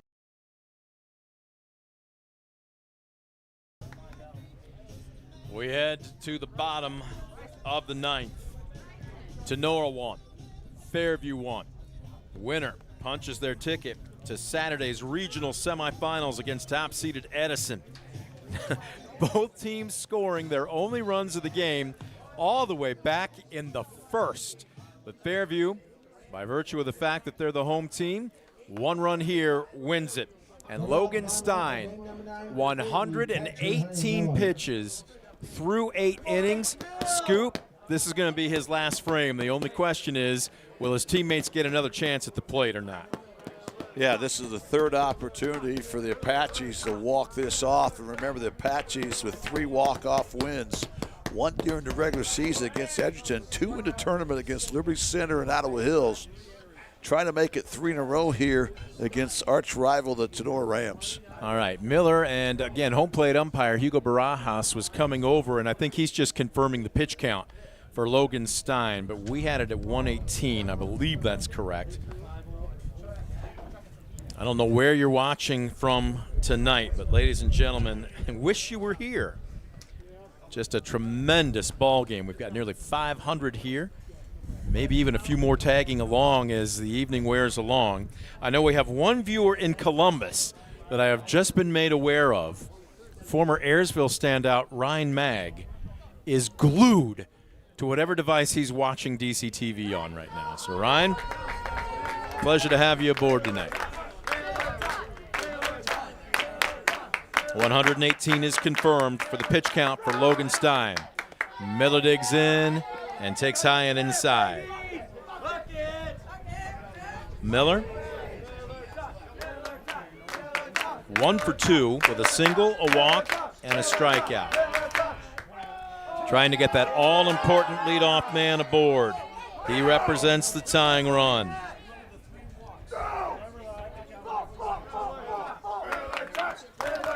Two-0. Stein paints the black. A great pitch that time by Stein. He left a couple fastballs upstairs. Still be very patient right now for Hunter Miller. This one just off the outer third. Boy, he tried to nibble, didn't get the call. Boy, that's a tough pitch. Hit right on the glove. They must have set up just a hair outside. Now a 3-ball count here for Stein. 3-1. Ball 4. Leadoff man, winning run aboard here for Fairview in the bottom of the 9th. They pinch ran for him last time. We'll see if Wonderly will come back in to do the same here. Calvin Kepler. 0 for 2. Hit by a pitch, stranded at third in the bottom of the 7th. He was, or what would have been, the winning run. He will hit here. Yeah, they won't run for Miller because he will be out of the ball game if they do. Well, that's right. They've already done so as he squares to bunt. Sacrifice, throw to first, but the freshman does the job. Score at 1-3. Miller advances 90 feet, the winning run now in scoring position. Great job by Kepler that time. An obvious bunt situation. He gets the bunt down. The only place Stein had it was at first. And we talked about it, Brent, in the keys for Fairview. control the count. Check that one they have. The other one was hitting with runners in scoring position. Right now, Fairview just 1 for 6 with runners in scoring position. All right, this pitch, the next pitch, is going to be 125 for Logan Stein. So the only question is, do they want him to pitch to Aaron, or are they going to go with a fresh arm? Well, remember, Aaron's 2 for 4 right now against Stein, so perhaps a time to go the bullpen right here. Aaron, again, All-Ohio a year ago, first team All-GMC the past 2 seasons. He has a triple, a double, the only Apache run scored. But right now has a chance to win it, or perhaps maybe you pitch around him. They're going to leave Stein in, or are they? They're going to walk him. Okay, so an intentional walk, understandably so, to set up what could be the inning-ending double play. And it looks like they are, though, going to leave the junior Logan Stein in to pitch to what will be his final batter of this game. And right now it's going to be a tough one. Logan Ollinger, a guy that was All-Ohio in football, a guy that's been on base 3 out of 4 bats here this afternoon. At the dish here with 1 out in the game-winning run at second base for the Apaches, looking for their 4th walk-off win of the season. He's got 2 walks and a single today to go along with a strikeout. Winning run at second in the person of catcher Hunter Miller. And Stein's going to step off. Now, this pitch will be 125 for Logan Stein, but again, if you missed it earlier when Anthony Singer found himself in a similar situation, you can finish the batter. Swing and a miss. Good first pitch strike that time by Stein. Again, Ollinger, a guy that's got great wheels, so if he puts the ball on the carpet, he will be a tough out. Well, they walked Aaron partly because he's been great at the plate with 2 of their hits, but also to try and set up the potential inning-ending double play. And Ollinger fouls this one straight back. It's 0-2. Marathon ball game here. Again, Fairview just 1 for 6 runners in scoring position, and that 1 hit was the second batter of the game. Ollinger right here. 0-2. Got him looking. Strike 3. So that will be the final hitter of this game. For Logan Stein, he gets it on a West Banco strikeout, and now Tinora will have to go to the bullpen. And Logan Stein is getting a standing ovation from the Ram faithful. Both starting pitchers have just been spectacular today. I tell you what, you couldn't expect more from what we've seen from Logan Stein, and of course Anthony Singer the same way for Fairview. Those guys left everything out there. They want the maximum here this afternoon. A lot of their 125 pitches plus. We're going to take a call to the bullpen. We'll get you the stats on the new hurler, but it looks like it will be Owen Reynolds. Back after this, we are tied at 1-1, bottom of the 9th, 2 down, but the winning run for Fairview at second as the 3-hole hitter, Shady Fritch, will now face the new Rams pitcher. We'll break him down when we come back. You're watching DCTV Sports. When a fire or natural disaster throws a penalty flag, let ServiceMaster Restore work for you. Anything from minor cleanups to complete overhaul and rebuilding. Contact ServiceMaster by McCann. In life, unexpected challenges can test us. If you've been seriously injured in a car accident, you deserve a team that understands. Because your story matters. Call Arthur Law Firm today. We'll fight for you every step of the way.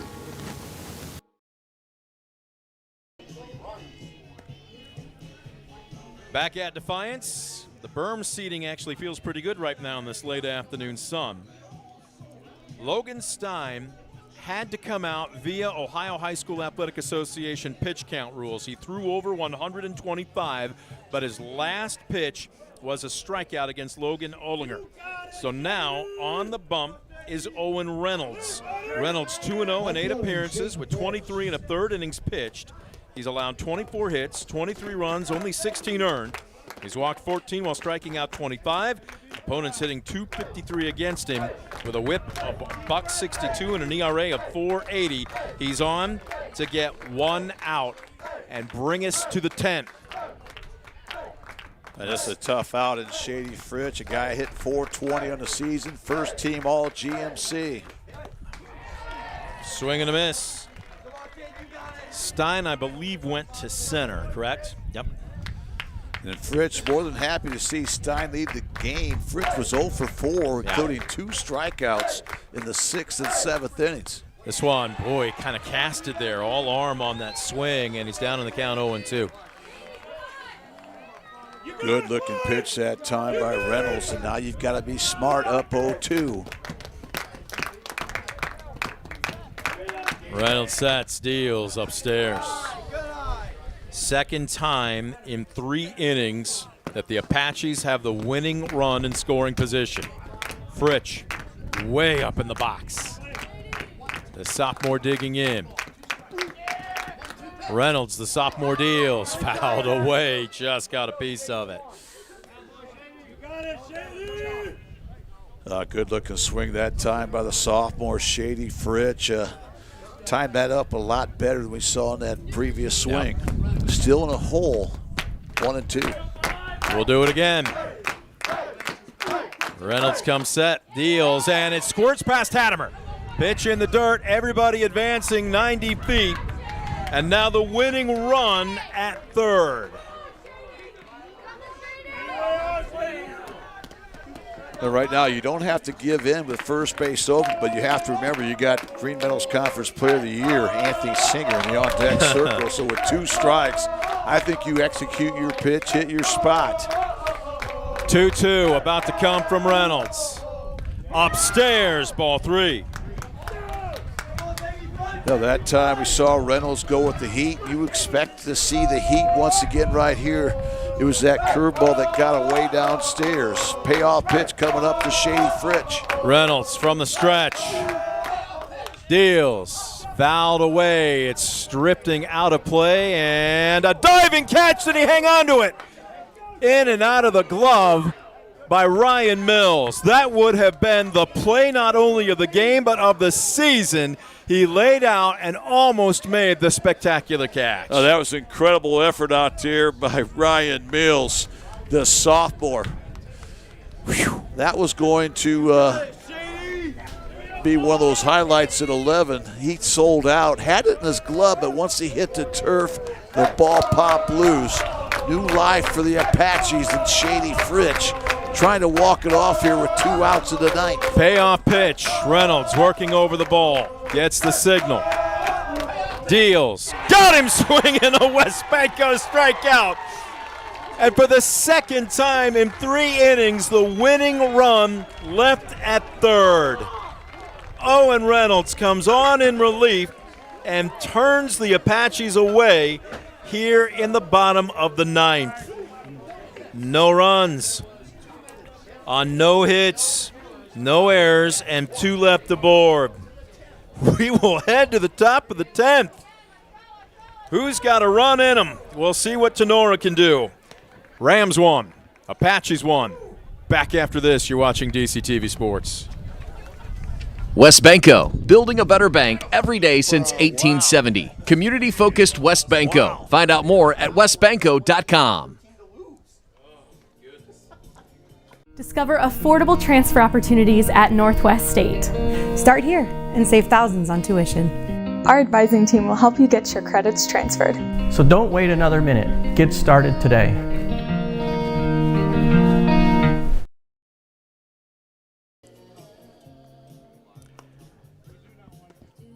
Top of the 10th, we welcome you back on a sunny, warm, what was a Thursday afternoon, which has now turned into a Thursday evening here in Defiance. A pitcher's duel, defense left and right, and Fairview and Tinora have served up nearly 500 fans an absolute feast of baseball in this district final. Nothing decided yet as we will head to the top of this frame. Now again, the winner will get top-seeded Edison on Saturday at Fremont. And you don't think they might not be watching DCTV right now? Just saying, hey, boys, keep playing. keep beating each other up right now. But you see what is exactly on the line between these two teams, Scoop. This has been an absolute gem of a ball game. It's been a tremendous game by both these programs, and it's been a chess match back and forth, a real pitcher's duel. We've seen some spectacular defensive play, spectacular pitching, and both teams refuse to cave in as we start things out here in the 10th. Still not at that 1-1, which was the score at the end of the first inning. Schinniger has finished his warm-ups. 7, 8, and 9. Snyder, Neff, and Mosier will take their cuts as they're working over Hunter Miller's gear, making sure everything is where it needs to be. And 7, 8, 9 for Tinora, a combined 1 for 9 on the night. That only hit was that nifty bunt hit by Avery Mosier back in the 8th inning. Snyder 0 for 3. Pair of strikeouts and a fly out to center.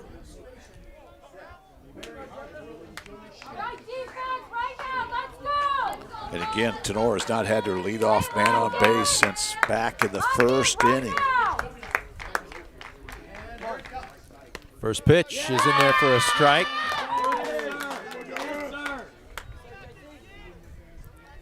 Man, two quality teams. And they are saving their best here as this one fouled back. No balls and 2 strikes. Again, Fairview pitching just has controlled the count time and time again. Another 0-2 pitch coming to a Ram hitter. The 0-2. Schinniger deals, and he just caught a piece of it. Well, Schinniger has a really long delivery. I'm not just talking a long stride. He takes that arm, and he's almost fully extended before he comes over the top. We'll do the 0-2 again. Brings up Bender. Just misses. Well, that's a great pitch that time by Jonas Schinniger. 0-2. You try to hit the bottom of the knees, miss by an eyelash, if that. 1-2 on the way. Brings the heat, and there it is, strike 3. And there's where if you're Snyder, you might have been counting your blessings, but yeah, you got to be swinging at a pitch that close. So West Bank okay to lead off the 10th. And that's 16 strikeouts now for Fairview pitching, and the 7th time that Tenora's been caught looking on strike 3. My goodness. So here's Neff digging in. Boy, he's challenging him right now, swing and a miss. Neff didn't get cheated, but can't catch up with it. Well, Schinniger can sneak that fastball by you. I think we saw it right there. On top again, 0-1. 0-1. Swing and a miss. Boy, he came right at him with another. Yeah, doubled him up. He's feeling it with that fastball. Now you've got all options available here. 0-2. Let's see if he perhaps gives him a bender downstairs, changes the eye level. Up 0-2, be smart, something out of the zone. This is upstairs. He might have tried to hump that one up a bit too much. Outfield straight away. I would say normal play depth with the exception of Garza in center, who's a little shallow. Again, we've talked about how this park just knocks fly balls down. 1-2. Struck him out. Got him on the inside corner. Back-to-back strikeouts looking. Another West Bank okay. Tell you what a job by Jonas Schinniger out of the pen. Kind of brought into the tough situation, but he has delivered time and time again. He's faced 6 Ram hitters, and he struck out 4 of the 6, allowed just 1 2-out single back in the 9th.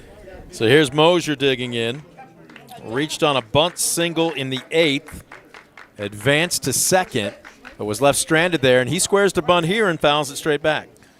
Yeah, that time I like the idea, but when it's out of the zone, you have to take the ball, pull the bat back. And that time, Mosier chased a pitch out of the zone.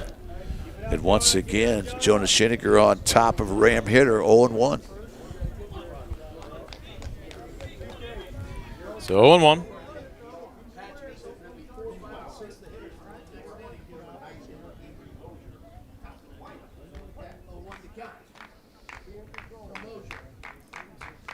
Scheninger trying to make it a 1-2-3 frame. Keep it clean. This one misses upstairs.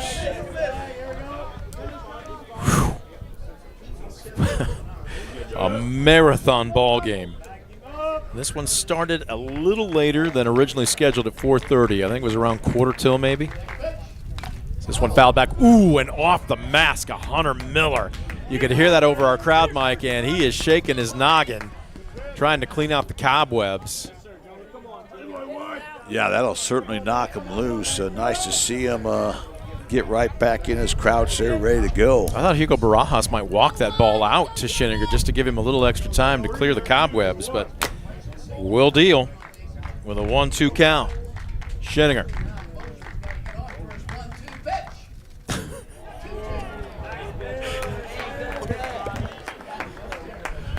Two and two.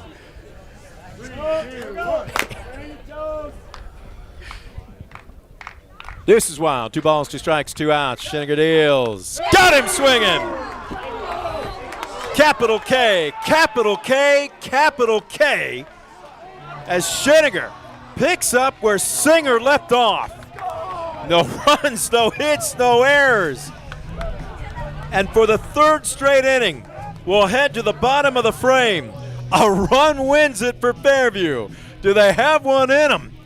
1 run for the Apaches, 1 run for the Rams. We'll have the bottom of the 10th when we come back on DCTV Sports. Estill Chevrolet Cadillac is this area's new and used car headquarters, earning your trust one satisfied customer at a time. Estill Chevrolet Cadillac, North Clinton Street in Defiance, and online at drivebobestill.com. For the past 70 years, Midwest Community Federal Credit Union has been your financial partner, helping you achieve your dreams and secure your future. Midwest Community Federal Credit Union, with locations in Defiance, Bryan, and Napoleon. Find out more at midwestcommunity.org.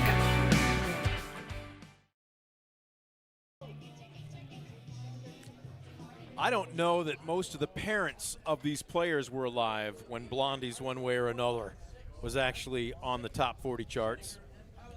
But when you play a marathon game like this, you got to go deep into your musical repertoire if you're Nate, the PA announcer here. All right, here we go. 1 run on 3 hits, 1 error for Tinora. 1 run on 4 hits, 2 errors for Fairview. Bottom of the 10th, and as it has been for the last 3 innings, 1 run wins it for the Apaches. It'll be 4, 5, and 6. Singer, Scheninger, and Palladino to face Ram reliever Owen Reynolds, who struck out the last 2 hitters that he faced. Check that, the last hitter that he faced, Shady Fritch, with the winning run at second base in the bottom of the last frame. As Singer takes a tight pitch on the inside corner, strike 1.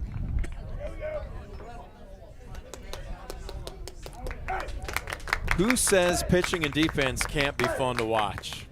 This one fouled back, and now Singer down deep in the count, 0-2. Okay. I'm being told Elijah Arend is now warming up in the Fairview bullpen. 0-2. High fly ball, center field. Barely having to move. Stein literally maybe took a half a step before he put the leather to it. And the leadoff man retired here in the Apache 10. Great start there by Owen Reynolds, a sophomore. Some quality pitches to GMC Player of the Year Anthony Singer, and a big first out for that Ram defense. Here's Noah Scheninger. 0 for 3 with a walk. And Mylan Edison more than happy to hear that Elijah Aaron is warming up in the bullpen. They will play the winner, as we mentioned. Mylan Edison's a team that I had in the state championship game back in 2022. A game that they came up short to Apple Creek Waynedale 2-1. But in that game, Brent, Waynedale walked it off with a 2-out hit in the bottom of the 7th inning with the bases loaded. And they had a player runner on second, did not go to third. The third base umpire hung around for about 2 minutes while they celebrated, but not all the players left the field, so the game was not over. And again, they had the Wards out there at home plate, but the outfielders were hugging each other. still in the place. The game officially had not ended, but they never appealed it. Swing and a miss. A late decision by Schinninger. 2 down. What a great job by Reynolds. We've really lauded about the starting pitching we've seen here today, but how about the bullpen? Both these guys have been up to the task. Reynolds now with a couple punch-outs here in just 1 inning of work. And, of course, Schinninger, 5 punch-outs and 2 innings of work out of the pen. Well, here you see Coach Singer talking things over with Gavin Palladino, the 6-hole DH. 0 for 3 with a walk. Well, I'm glad we had a chance to talk with both head coaches here because Coach Singer mentioned both Elijah and Jonah would be eligible to pitch today. Little did we think that both would be needed. Maybe one. With the way Anthony Singer was dealing, you certainly wouldn't think so. But both squads' pitchers, and especially the starters, Stein for Tinora and Singer for Fairview, were just putting on a clinic. And, we should have time. A ball from the bullpen rolled out. It stayed in foul territory, and they went ahead and played. That pitch will count 1-1. No, they're going to rule the pitch did not count. Okay, they're going to rule it. No pitch. So we'll remain 0-1 here to Palladino, who's got a long, big swing. He really does.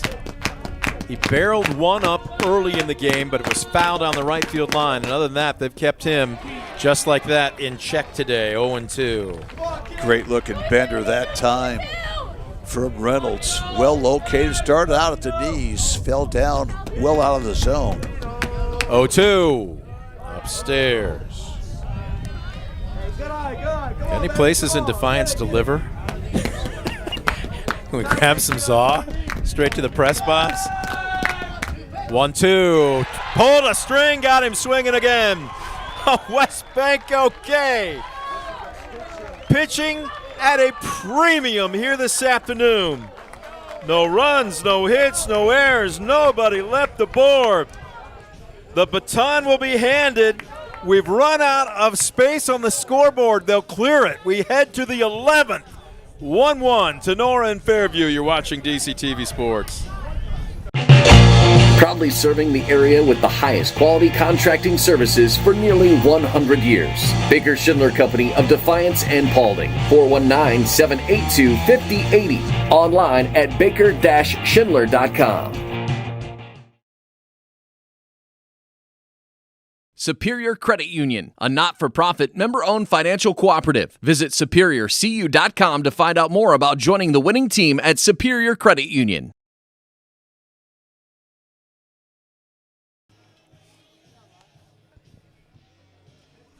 Well, for those that have played, those that have attended, and certainly those who have broadcasted, they will remember where they were when you mentioned Fairview Tinora. What a ball game as we welcome you back to Defiance. Top of the 11th. 1 run on 3 hits, 1 error for the Rams. 1 run on 4 hits, 2 errors for the Apaches. The Apaches have had the winning run on 3rd in 2 of the last 4 innings, but nobody has been able to score since the 1st inning. Both teams putting their only tallies of this game up all the way back in the 1st. Scoop, I'm running out of adjectives. What a ball game. It's just been tremendous, an instant classic. Fairview's left 11 runners on base. Tinora, not that many chances. They've only left a total of 5 guys on base. 2 of them in the 8th inning there. Well, the top of the inning brings up the top of the order. Logan Stein, who threw 125-plus pitches, now in center field, takes strike 1. And Stein's been on base 3 of the 4 times. The only guy that's really kind of put some traffic on the bases for the Rams here tonight. This one well struck into center field. Coming in now, going back. Garza reaches up and it's off of his glove. He couldn't quite make the catch. And Stein, do they have a play at second? The tag is there, but it's not in time.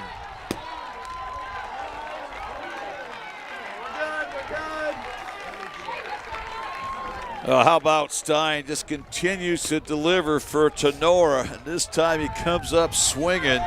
And a tough ball. We talked about how the wind really kind of eats balls up. At that time, it kind of ate up Garza. He got turned around, almost had to grab before it popped out of his glove. Ends up being a sliding double for the junior Logan Stein. Oh, he had it in his leather. But again, that wind, and I can understand why he came in on the ball. It's knocked everything down this afternoon, but that ball carried a little bit more than usual. And now the go-ahead run at second, you're thinking small ball. If you are Tinora and squaring to bunt, Ryan Mills fouls away the first pitch. Yeah, I think it's a no-brainer. You have the sophomore Ryan Mills, the guy that handles the bat very well. He's 0 for 4 in the day, so find a way to get Stein to third base with less than 2 outs. But for Mills, make sure you get the bunt down before you take off running. And Fairview will keep the third baseman home. Will bring their shortstop in here. And I mean in. Squaring to bunt. And instead, this will go to Schinniger. His play at first. Whoa, we got a collision. And everything should be okay here. Yeah, that time Singer was in the base pass. Not much that you can do if you're Ryan Mills. Sacrifice does the job, though, as it moves Stein to third. Excellent bunt that time by Mills. You know, they brought the shortstop really in right on top of him. He did a good job keeping away. The only play for Aaron that time was to go to first base, so the sack pays off, and now an RBI situation for Owen Reynolds, who's 0 for 4 with a pair of strikeouts, now, looking for his first hit. We're going to have a conversation here, or there's just a new ball coming out. Coach Singer, I thought, was coming out to maybe have a discussion about the contact at first, which was completely incidental. There was nothing malicious. Yeah, no question about it. The contact was really Fairview's fault here. Singer did not have to really block the baseline. But again, a clean play by both Fairview and I like that you're seeing what's happening here. This is really good sportsmanship. Great sportsmanship, I love it. Right there. Absolutely love it. Coach Tipton, Anthony Singer, they're smiling about it. Again, the intensity of this ball game, you understand that, again, it's going to be heated, but that is really a classy move. I love that. Just classy by all these guys out there. But how about Singer? The throw kind of took him into the line, so he kind of got caught up in a tough place. And, of course, Mills just trying to beat that out, get down the line as you're coached to do. And, again, just good to see. In the meantime, Coach Singer had a meeting with the infield on the bump, and they're going to bring the infield in, as you would expect, with only 1 out. And Owen Reynolds, a chance to bring home the go-ahead run with only 1 out and a runner at third. Yeah, right now you're going to be situational. You'd love the hit, but got the infield in, so hit something hard on the ground up the middle. Anything upstairs you can lift to the outfield should score a run as well, as Logan Stein runs well, who is on third base. Reynolds looking for his first hit of the afternoon. He's 0 for 4 with a couple of strikeouts. Schinniger deals. This one a shot into center field. Deep enough. Garza's got it. They'll send the runner. What a throw home. Tag made. Got him! Get Garza! We see you! What a throw! Big time play by Garza. He went all or none and threw a seed from center field. A complete strike that time to Hunter Miller. And how about that? Tinora doubled up there and denied in the 11th. Gavin Garza needed a perfect throw. He got one, and we remain tied 1-1 as we head to the bottom of the 11th. Fireworks before the 4th of July here in Defiance. We'll take a quick timeout. Back with the bottom of the 11th. Right after this, you're watching DCTV Sports. Stanball Jewelers is your trusted source for diamonds, fine jewelry, watches, and gifts. Whether you're looking for a dazzling engagement ring, a timeless anniversary gift, or a present for someone special, Stanball Jewelers has something for every occasion. Visit us today and discover why we've been serving the community since 1948. When a fire or natural disaster throws a penalty flag, let ServiceMaster Restore work for you. Anything from minor cleanups to complete overhaul and rebuilding. Contact ServiceMaster by McCann. bottom of the 11th. What have these two teams not shown us that we haven't already seen?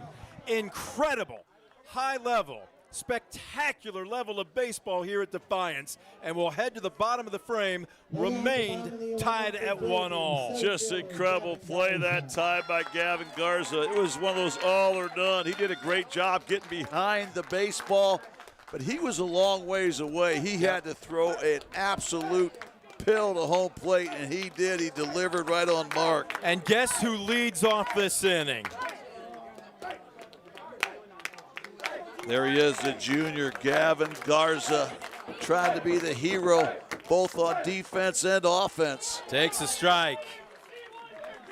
How many times do you see it? A guy makes a tremendous play in the field only to lead off the next frame. We'll see if it carries over. This one, a shot into right field, right at Jared Knapp, who makes the catch. Well, that was a good AB by Garza, who Hit that one on the screws, but to credit Neff, he had him played perfectly, came in, squeezed it. Big first out there for the Rams and Owen Reynolds. Hunter Miller will dig in. Swing and a miss. We started this game. I'm going to have to get the official time from Nate, but I believe it was about 4:45. Somewhere in that neighborhood. 0-2 the count.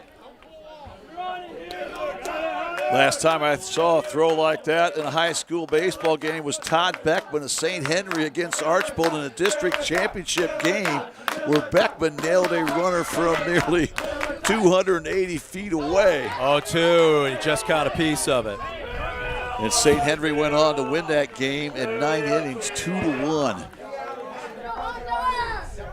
I'm very sorry to say. Scoop, this game started. How about that high cheese right there? Right past him, 2 down. And Reynolds continues to deliver. He now has 4 West Banco strikeouts out of the bullpen, looking for a 1-2-3 11th inning. First pitch was at 4:42. We're now at 7:48. As Kepler will dig in, takes a strike. Well, I'm starting to look forward to that second, 7th inning stretch coming up just down the road here.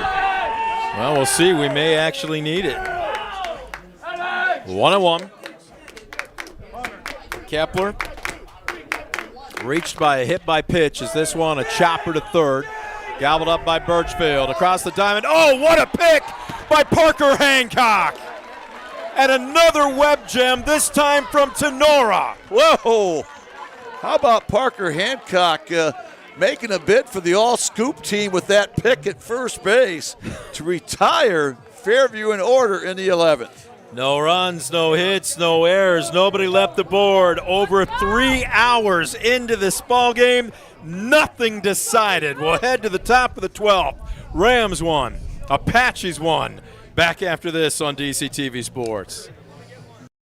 In life, unexpected challenges can test us. If you've been seriously injured in a car accident, you deserve a team that understands. Because your story matters. Call Arthur Law Firm today. We'll fight for you every step of the way. Discover top quality healthcare education at Northwest State. Our instructors have real world experience, so they know how to prepare you for great career opportunities. Northwest State, where you'll get the top quality healthcare education you need to succeed.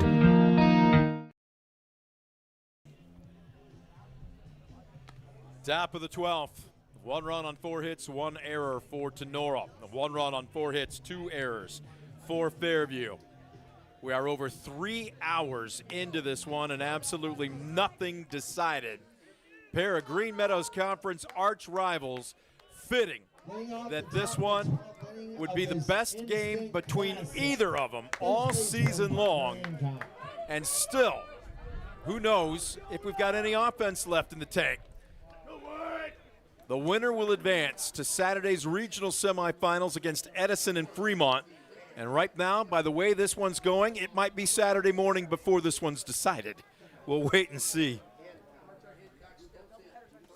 Well, both teams eating up a lot of pitching, but you can't win the district championship without winning the district semi. So all chips on the table right now. Parker Hancock digs in, first pitch swinging, foul territory. Going back is Miller, makes the catch against the fence. Wow, that's a spectacular play as well. Not an easy catch with the way the wind has been swirling here at Defiance High School. Looked like he was run out of room, but did everything right. Big first out to retire Hancock. Here's Birchfield digging in. 0 for 3 today. Shinger deals outside. We need to get a pitch count on this young man. He's, again, what is it? Over 25 requires 1 day's worth of rest. Well, as long as he doesn't go over 50, he could come back on Saturday. He'll have to sit out 1 day, but will not have to unless you go over 50. And Schiniger, I think that's kind of the reason he was pulled as well. He will be available for Saturday unless they bring him back into this one here this afternoon. This one fouled back. Schiniger right now at 37 pitches.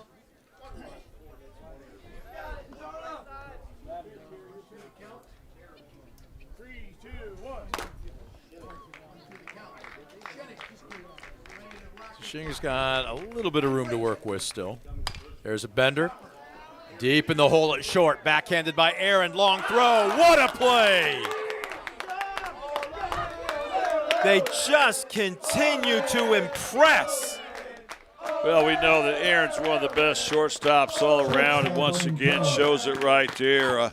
Made that play look a lot easier than it was. And how about Schiniger continues to cruise here, looking for a 1-2-3 12th inning. So here's Farrell digging in.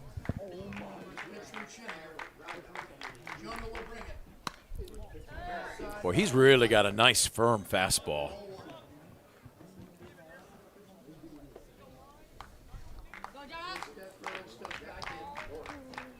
One and 0.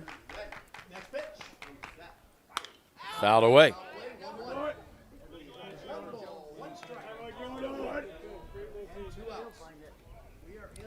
Farrell 0 for 4 with a pair of strikeouts, a fly out to left, and a ground out to third. 5th at bat of this game. 1-1, chop foul.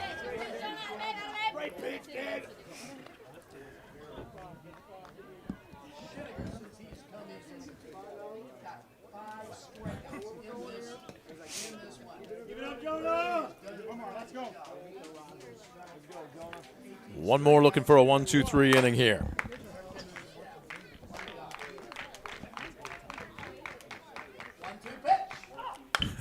This one lifted, slicing foul, right side, and Park won't hold it.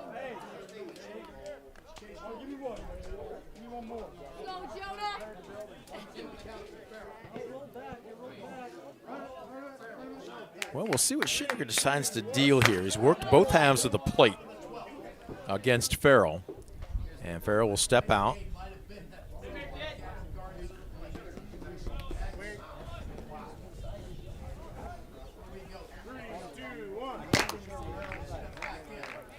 So we'll do it again. Long look in. Farrell deep in the box. Schiniger. High tight kick. Misses high and tight. Good battle here by Owen Farrell. Trying to get on base for the first time here this afternoon. 2-2 on the way. Swung on and fouled straight back.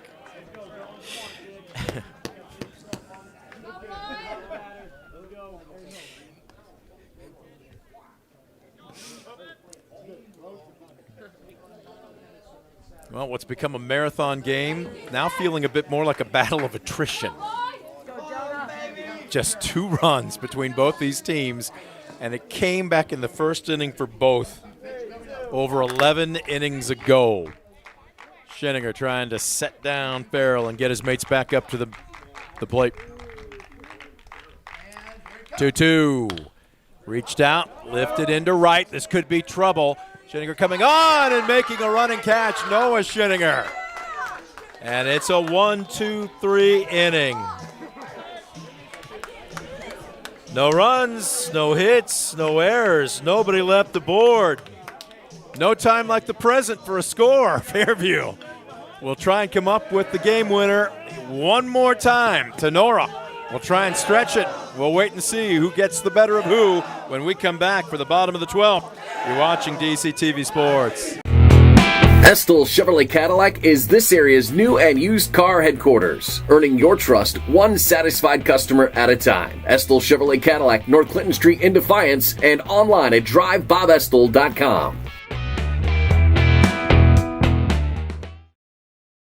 For the past 70 years, Midwest Community Federal Credit Union has been your financial partner, helping you achieve your dreams and secure your future. Midwest Community Federal Credit Union, with locations in Defiance, Bryan, and Napoleon. Find out more at midwestcommunity.org.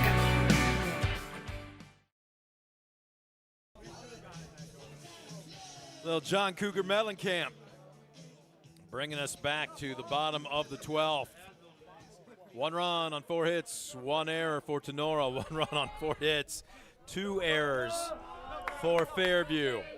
Grump Albinot, Scoop Miller, our crew, working well into the evening here as we're almost at 8 o'clock. First pitch was 4:42. And now Fairview has the top of the order coming up here in the 12th inning. Elijah Aaron, who's been on base 3 times, a single, double, and a triple. Home run shy of the cycle. Well, Reynolds challenged him upstairs, and he couldn't lay off of it. Strike 1. This one well struck down the left field line. Trouble if it's fair. It is. It'll be extra bases. Aaron's rounding first, and he will stand up into second with a leadoff double. And yet again, Fairview with the winning run aboard in scoring position. How about the senior Elijah Aaron coming up big one more time? His 4th hit of the day, his 3rd extra base hit. And now the potential winning run on second base for Logan Ollinger. Right now you wonder if Ollinger with his wheels and his bat control will put one down, trying to get Aaron to third base with less than 2 outs. Tinora is thinking just that as the corners are coming in. Ollinger singled, brought home the only run so far for Fairview all the way back in the first. He's walked twice, he's struck out twice. Corners charging hard here for Tinora. He squares to bunt, pops it up, look out, this is trouble! Caught! Hadimer's got it. Pitch was high there, Scoop, and I know you're anxious to get it down, but that was not one to bunt. Yeah, that's one. You start your bat at the top of the strike zone. If it's above it, you lay off. At that time, he just could not hold back. Ends up popping it up. A big first out for the Rams. That keeps Elijah Aaron on second base. So here's Shady Fritch digging in. 0 for 5, including 3 strikeouts. Sophomore. All you need's 1. That's what he's thinking. And that one misses in the cellar. Remember, Fritch has been the top hitter in the Green Meadows Conference the last 2 seasons as a freshman and as a sophomore. He can make that 0 for goal all go away right here at the base knock. This one, a shot deep in the hole at short, underneath the glove of Farrell. Picked up, there will be a play at third. The play is ahead, and they lose track of the trail runner as Fritch now takes second. Yeah, good hustle play that time by Fritch. It looked like Owen Farrell kind of lost that ball in the sun. Just could not get a read on it. He didn't get any leather on it. I think you got to give it a hit, don't you? I think you do, and now the infield and outfield will be forced to come in once again with the winning run on third, just 1 out.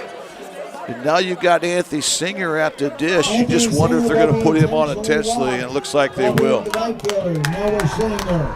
And they will do just that to try and force an out at any base. So Singer takes first. Again, his run doesn't mean anything. Likewise, neither does Fritch's. Right now, if you're Noah Schindiger, situational ground ball, hard up the middle, anything upstairs to the outfield could play the winning run. Infield is brought in. Schindiger takes a long, healthy cut, comes up empty.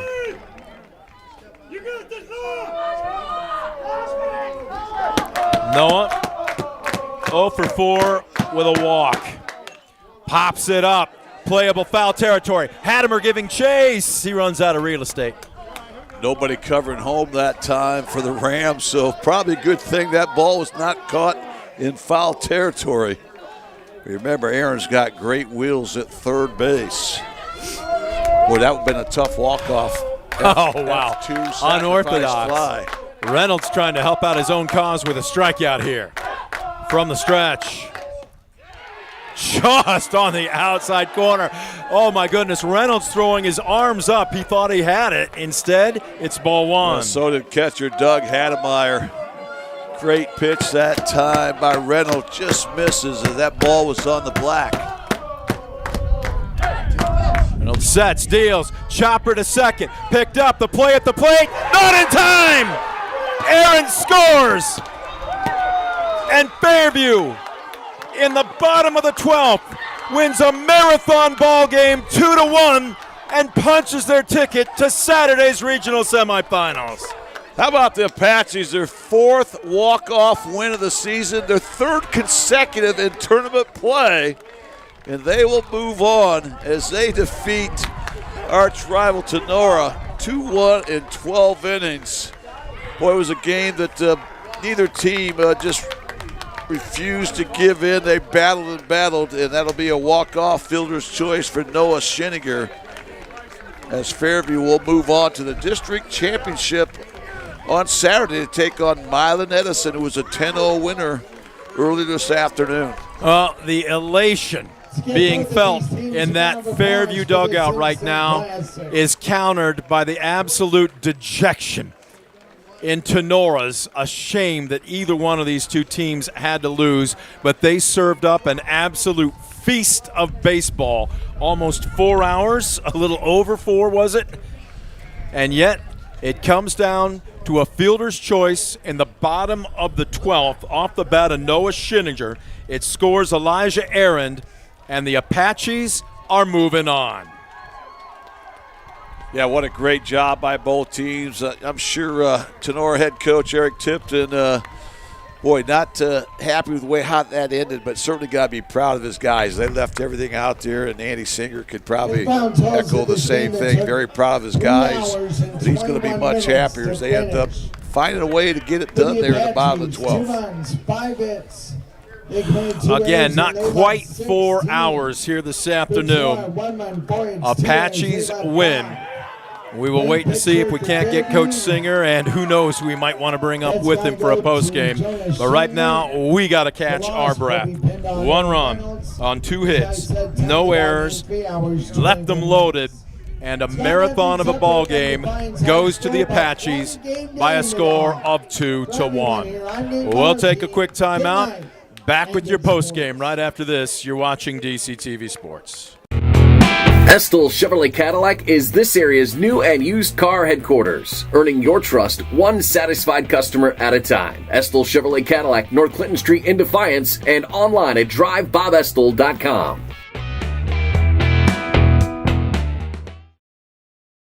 For the past 70 years, Midwest Community Federal Credit Union has been your financial partner, helping you achieve your dreams and secure your future. Midwest Community Federal Credit Union, with locations in Defiance, Bryan, and Napoleon. Find out more at midwestcommunity.org. Proudly serving the area with the highest quality contracting services for nearly 100 years. Baker Schindler Company of Defiance and Paulding. 419-782-5080. Online at baker-schindler.com. Stamball Jewelers is your trusted source for diamonds, fine jewelry, watches, and gifts. Whether you're looking for a dazzling engagement ring, a timeless anniversary gift, or a present for someone special, Stamball Jewelers has something for every occasion. Visit us today and discover why we've been serving the community since 1948.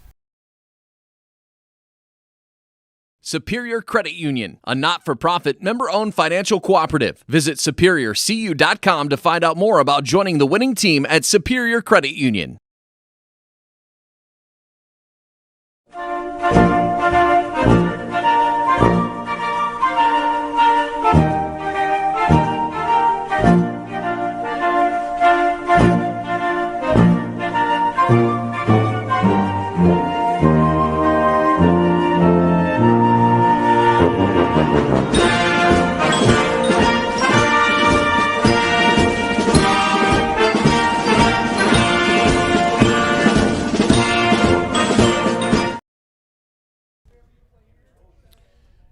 celebration down the first base line in the form of the Fairview Apaches with a 2-1 win in the bottom of the 12th.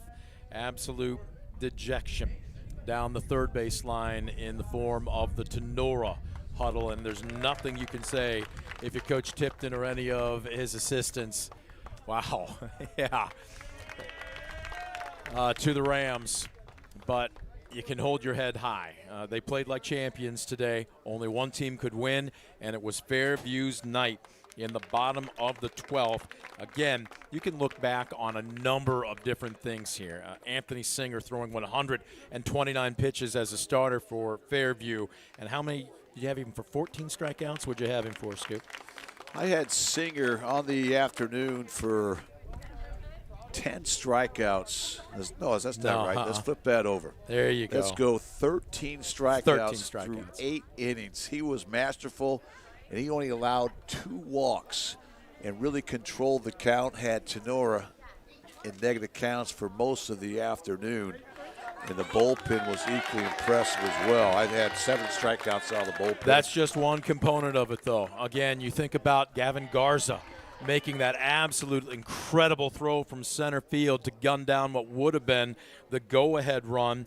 What inning was that? 11th inning. That was a season-saver play by Garza. Absolutely. Then you look at Elijah Aaron on a night where offense was basically impossible to come by. He had 4 of their 5 hits, 6 hits. And again, their 2 runs scored. It's just one of those situations where if you take any one thing away, this game goes the other direction. But that's what you talk about. Did you make the play when this moment called for it? And this game was full of them on both ends, but just one more play for Fairview than Tinora here this evening, and it leads to a 2-1 win. Well, you're right, and this was a game that was truly won. You know, using high school athletics, a game is lost. This game was won by the Apaches. You talked about a few of those big plays. We saw them time and time again. And you talked about Elijah Aaron, those 4 big hits, 3 being extra base hits. But he had a couple big-time plays on defense as well that kept Tinora off the scoreboard. And they needed every one of them as the Apaches had to go the distance and then some to pull out a thriller in 12 innings. Now, we had this one for roughly 3 hours and 20 minutes, and it was absolutely an incredible ball game. But one team moves on, and it will be the Apaches Saturday, 2 o'clock at Fremont. They will take on top-seeded Edison. We're going to take a quick timeout, see if we can't maybe grab somebody in a black and gold uniform to come up to the press box. Apaches win it 2-1 over Tinora. You're watching DCTV Sports. When a fire or natural disaster throws a penalty flag, let ServiceMaster Restore work for you. Anything from minor cleanups to complete overhaul and rebuilding. Contact ServiceMaster by McCann. In life, unexpected challenges can test us. If you've been seriously injured in a car accident, you deserve a team that understands. Because your story matters. Call Arthur Law Firm today. We'll fight for you every step of the way.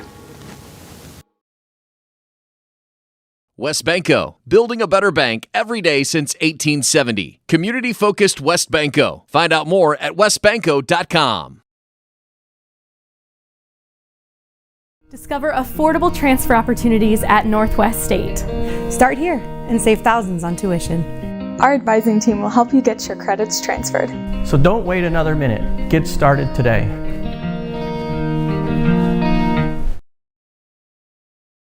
West Banco, building a better bank every day since 1870. Community-focused West Banco. Find out more at westbanco.com. Estill Chevrolet Cadillac is this area's new and used car headquarters, earning your trust one satisfied customer at a time. Estill Chevrolet Cadillac, North Clinton Street in Defiance, and online at drivebobestill.com.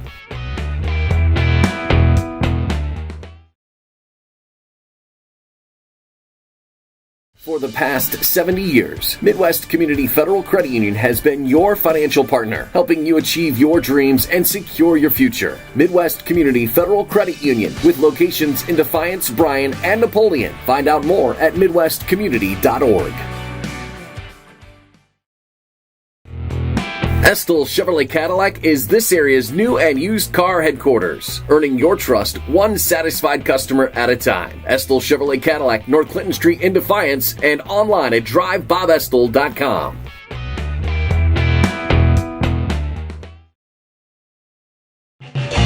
Proudly serving the area with the highest quality contracting services for nearly 100 years. Baker Schindler Company of Defiance and Paulding, 419-782-5080. Online at baker-schindler.com.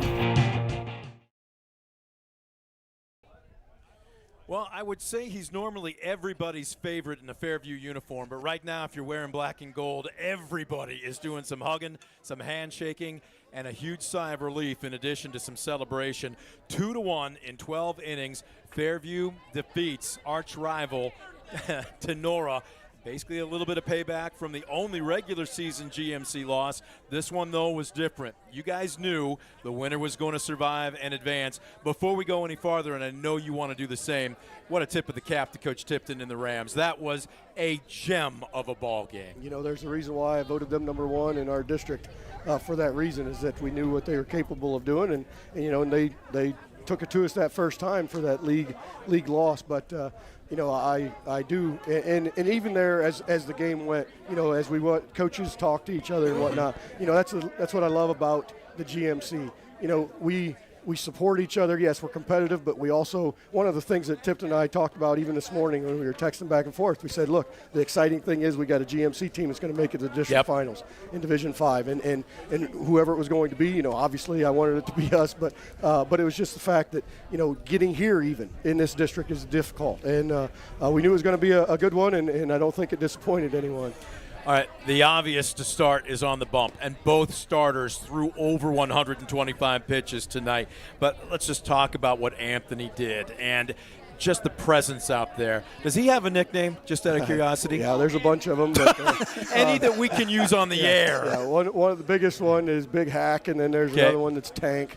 You know, and that's from Tank was when he was a little guy, and it definitely he was that tonight. You know, he was a tank out there because he just kept rolling, and you know, very proud of him. You know, I can't say enough about these guys and the preparation that goes into it, because, you know, a lot of times people think that, you know, it's just the coaches that do all the scouting and everything else, but it's, in my family, that's not the case. It's a family affair, and when I get home from late nights or whatnot, and Anthony's there sitting there watching DCTV or watching other things to try to pick up some looks on the opposition so that he knows how to pitch to them when it's his turn. Right, and you speaking of how to pitch, because he pitched backwards today, and we worked off his breaking stuff, would mix in the fastball, and Tinora just never looked like they could get comfortable. And that's what we were talking about from the game plan from the beginning, is his strategy was just that. And we also said, look, it could backfire. They could catch on, and obviously you got to then go back to what's going to get you there. But defensively, we had – it's always good for a pitcher to know that the defense is back there. And we've been playing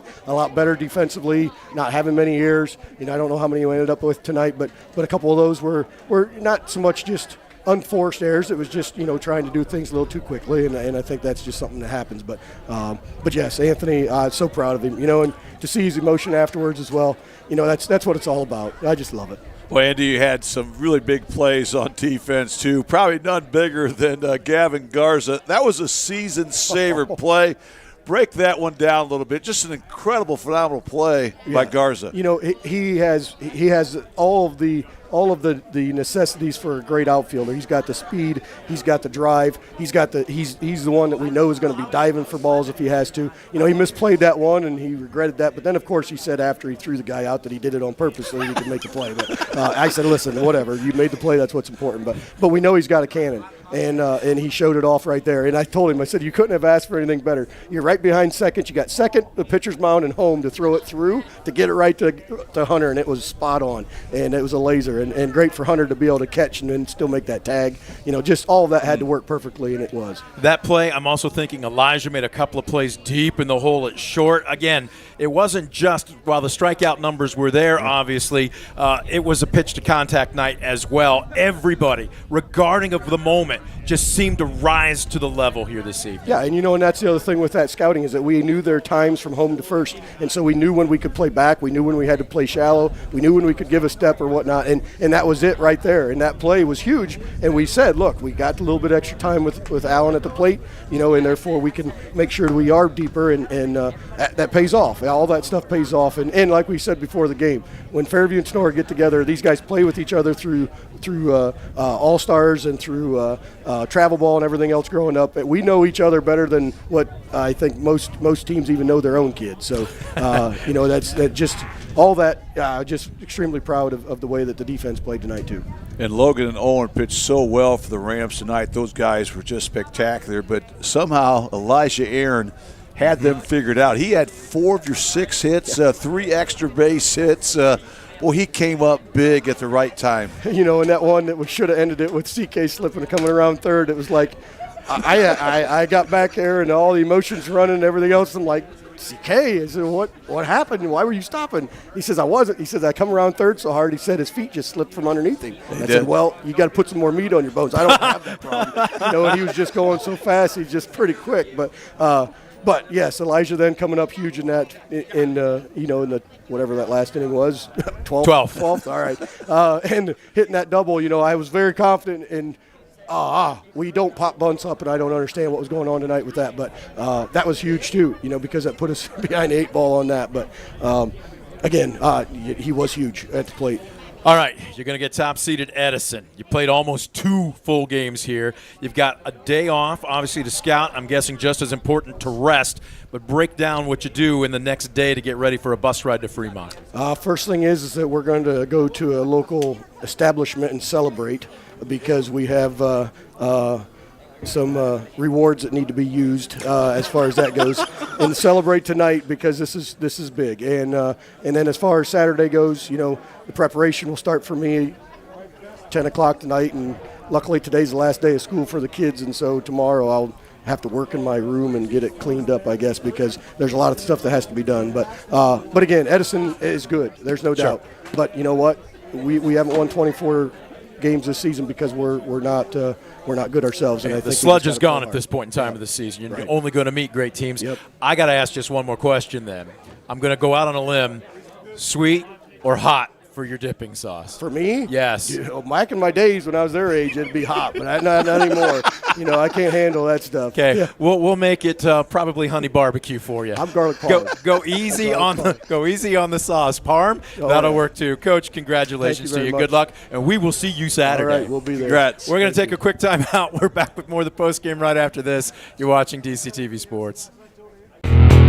Estill Chevrolet Cadillac is this area's new and used car headquarters, earning your trust one satisfied customer at a time. Estill Chevrolet Cadillac, North Clinton Street in Defiance, and online at drivebobestill.com.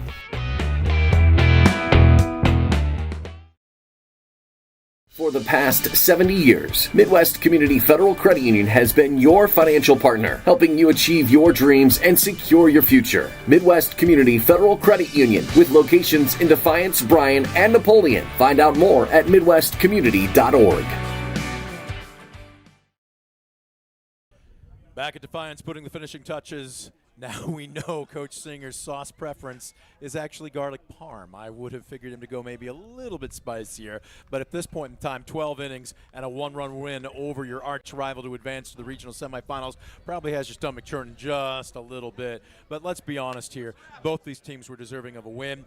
Fairview just had a little bit more offense tonight. No doubt about it. This Fairview team that is red hot, so to speak. 11 straight wins now for Fairview.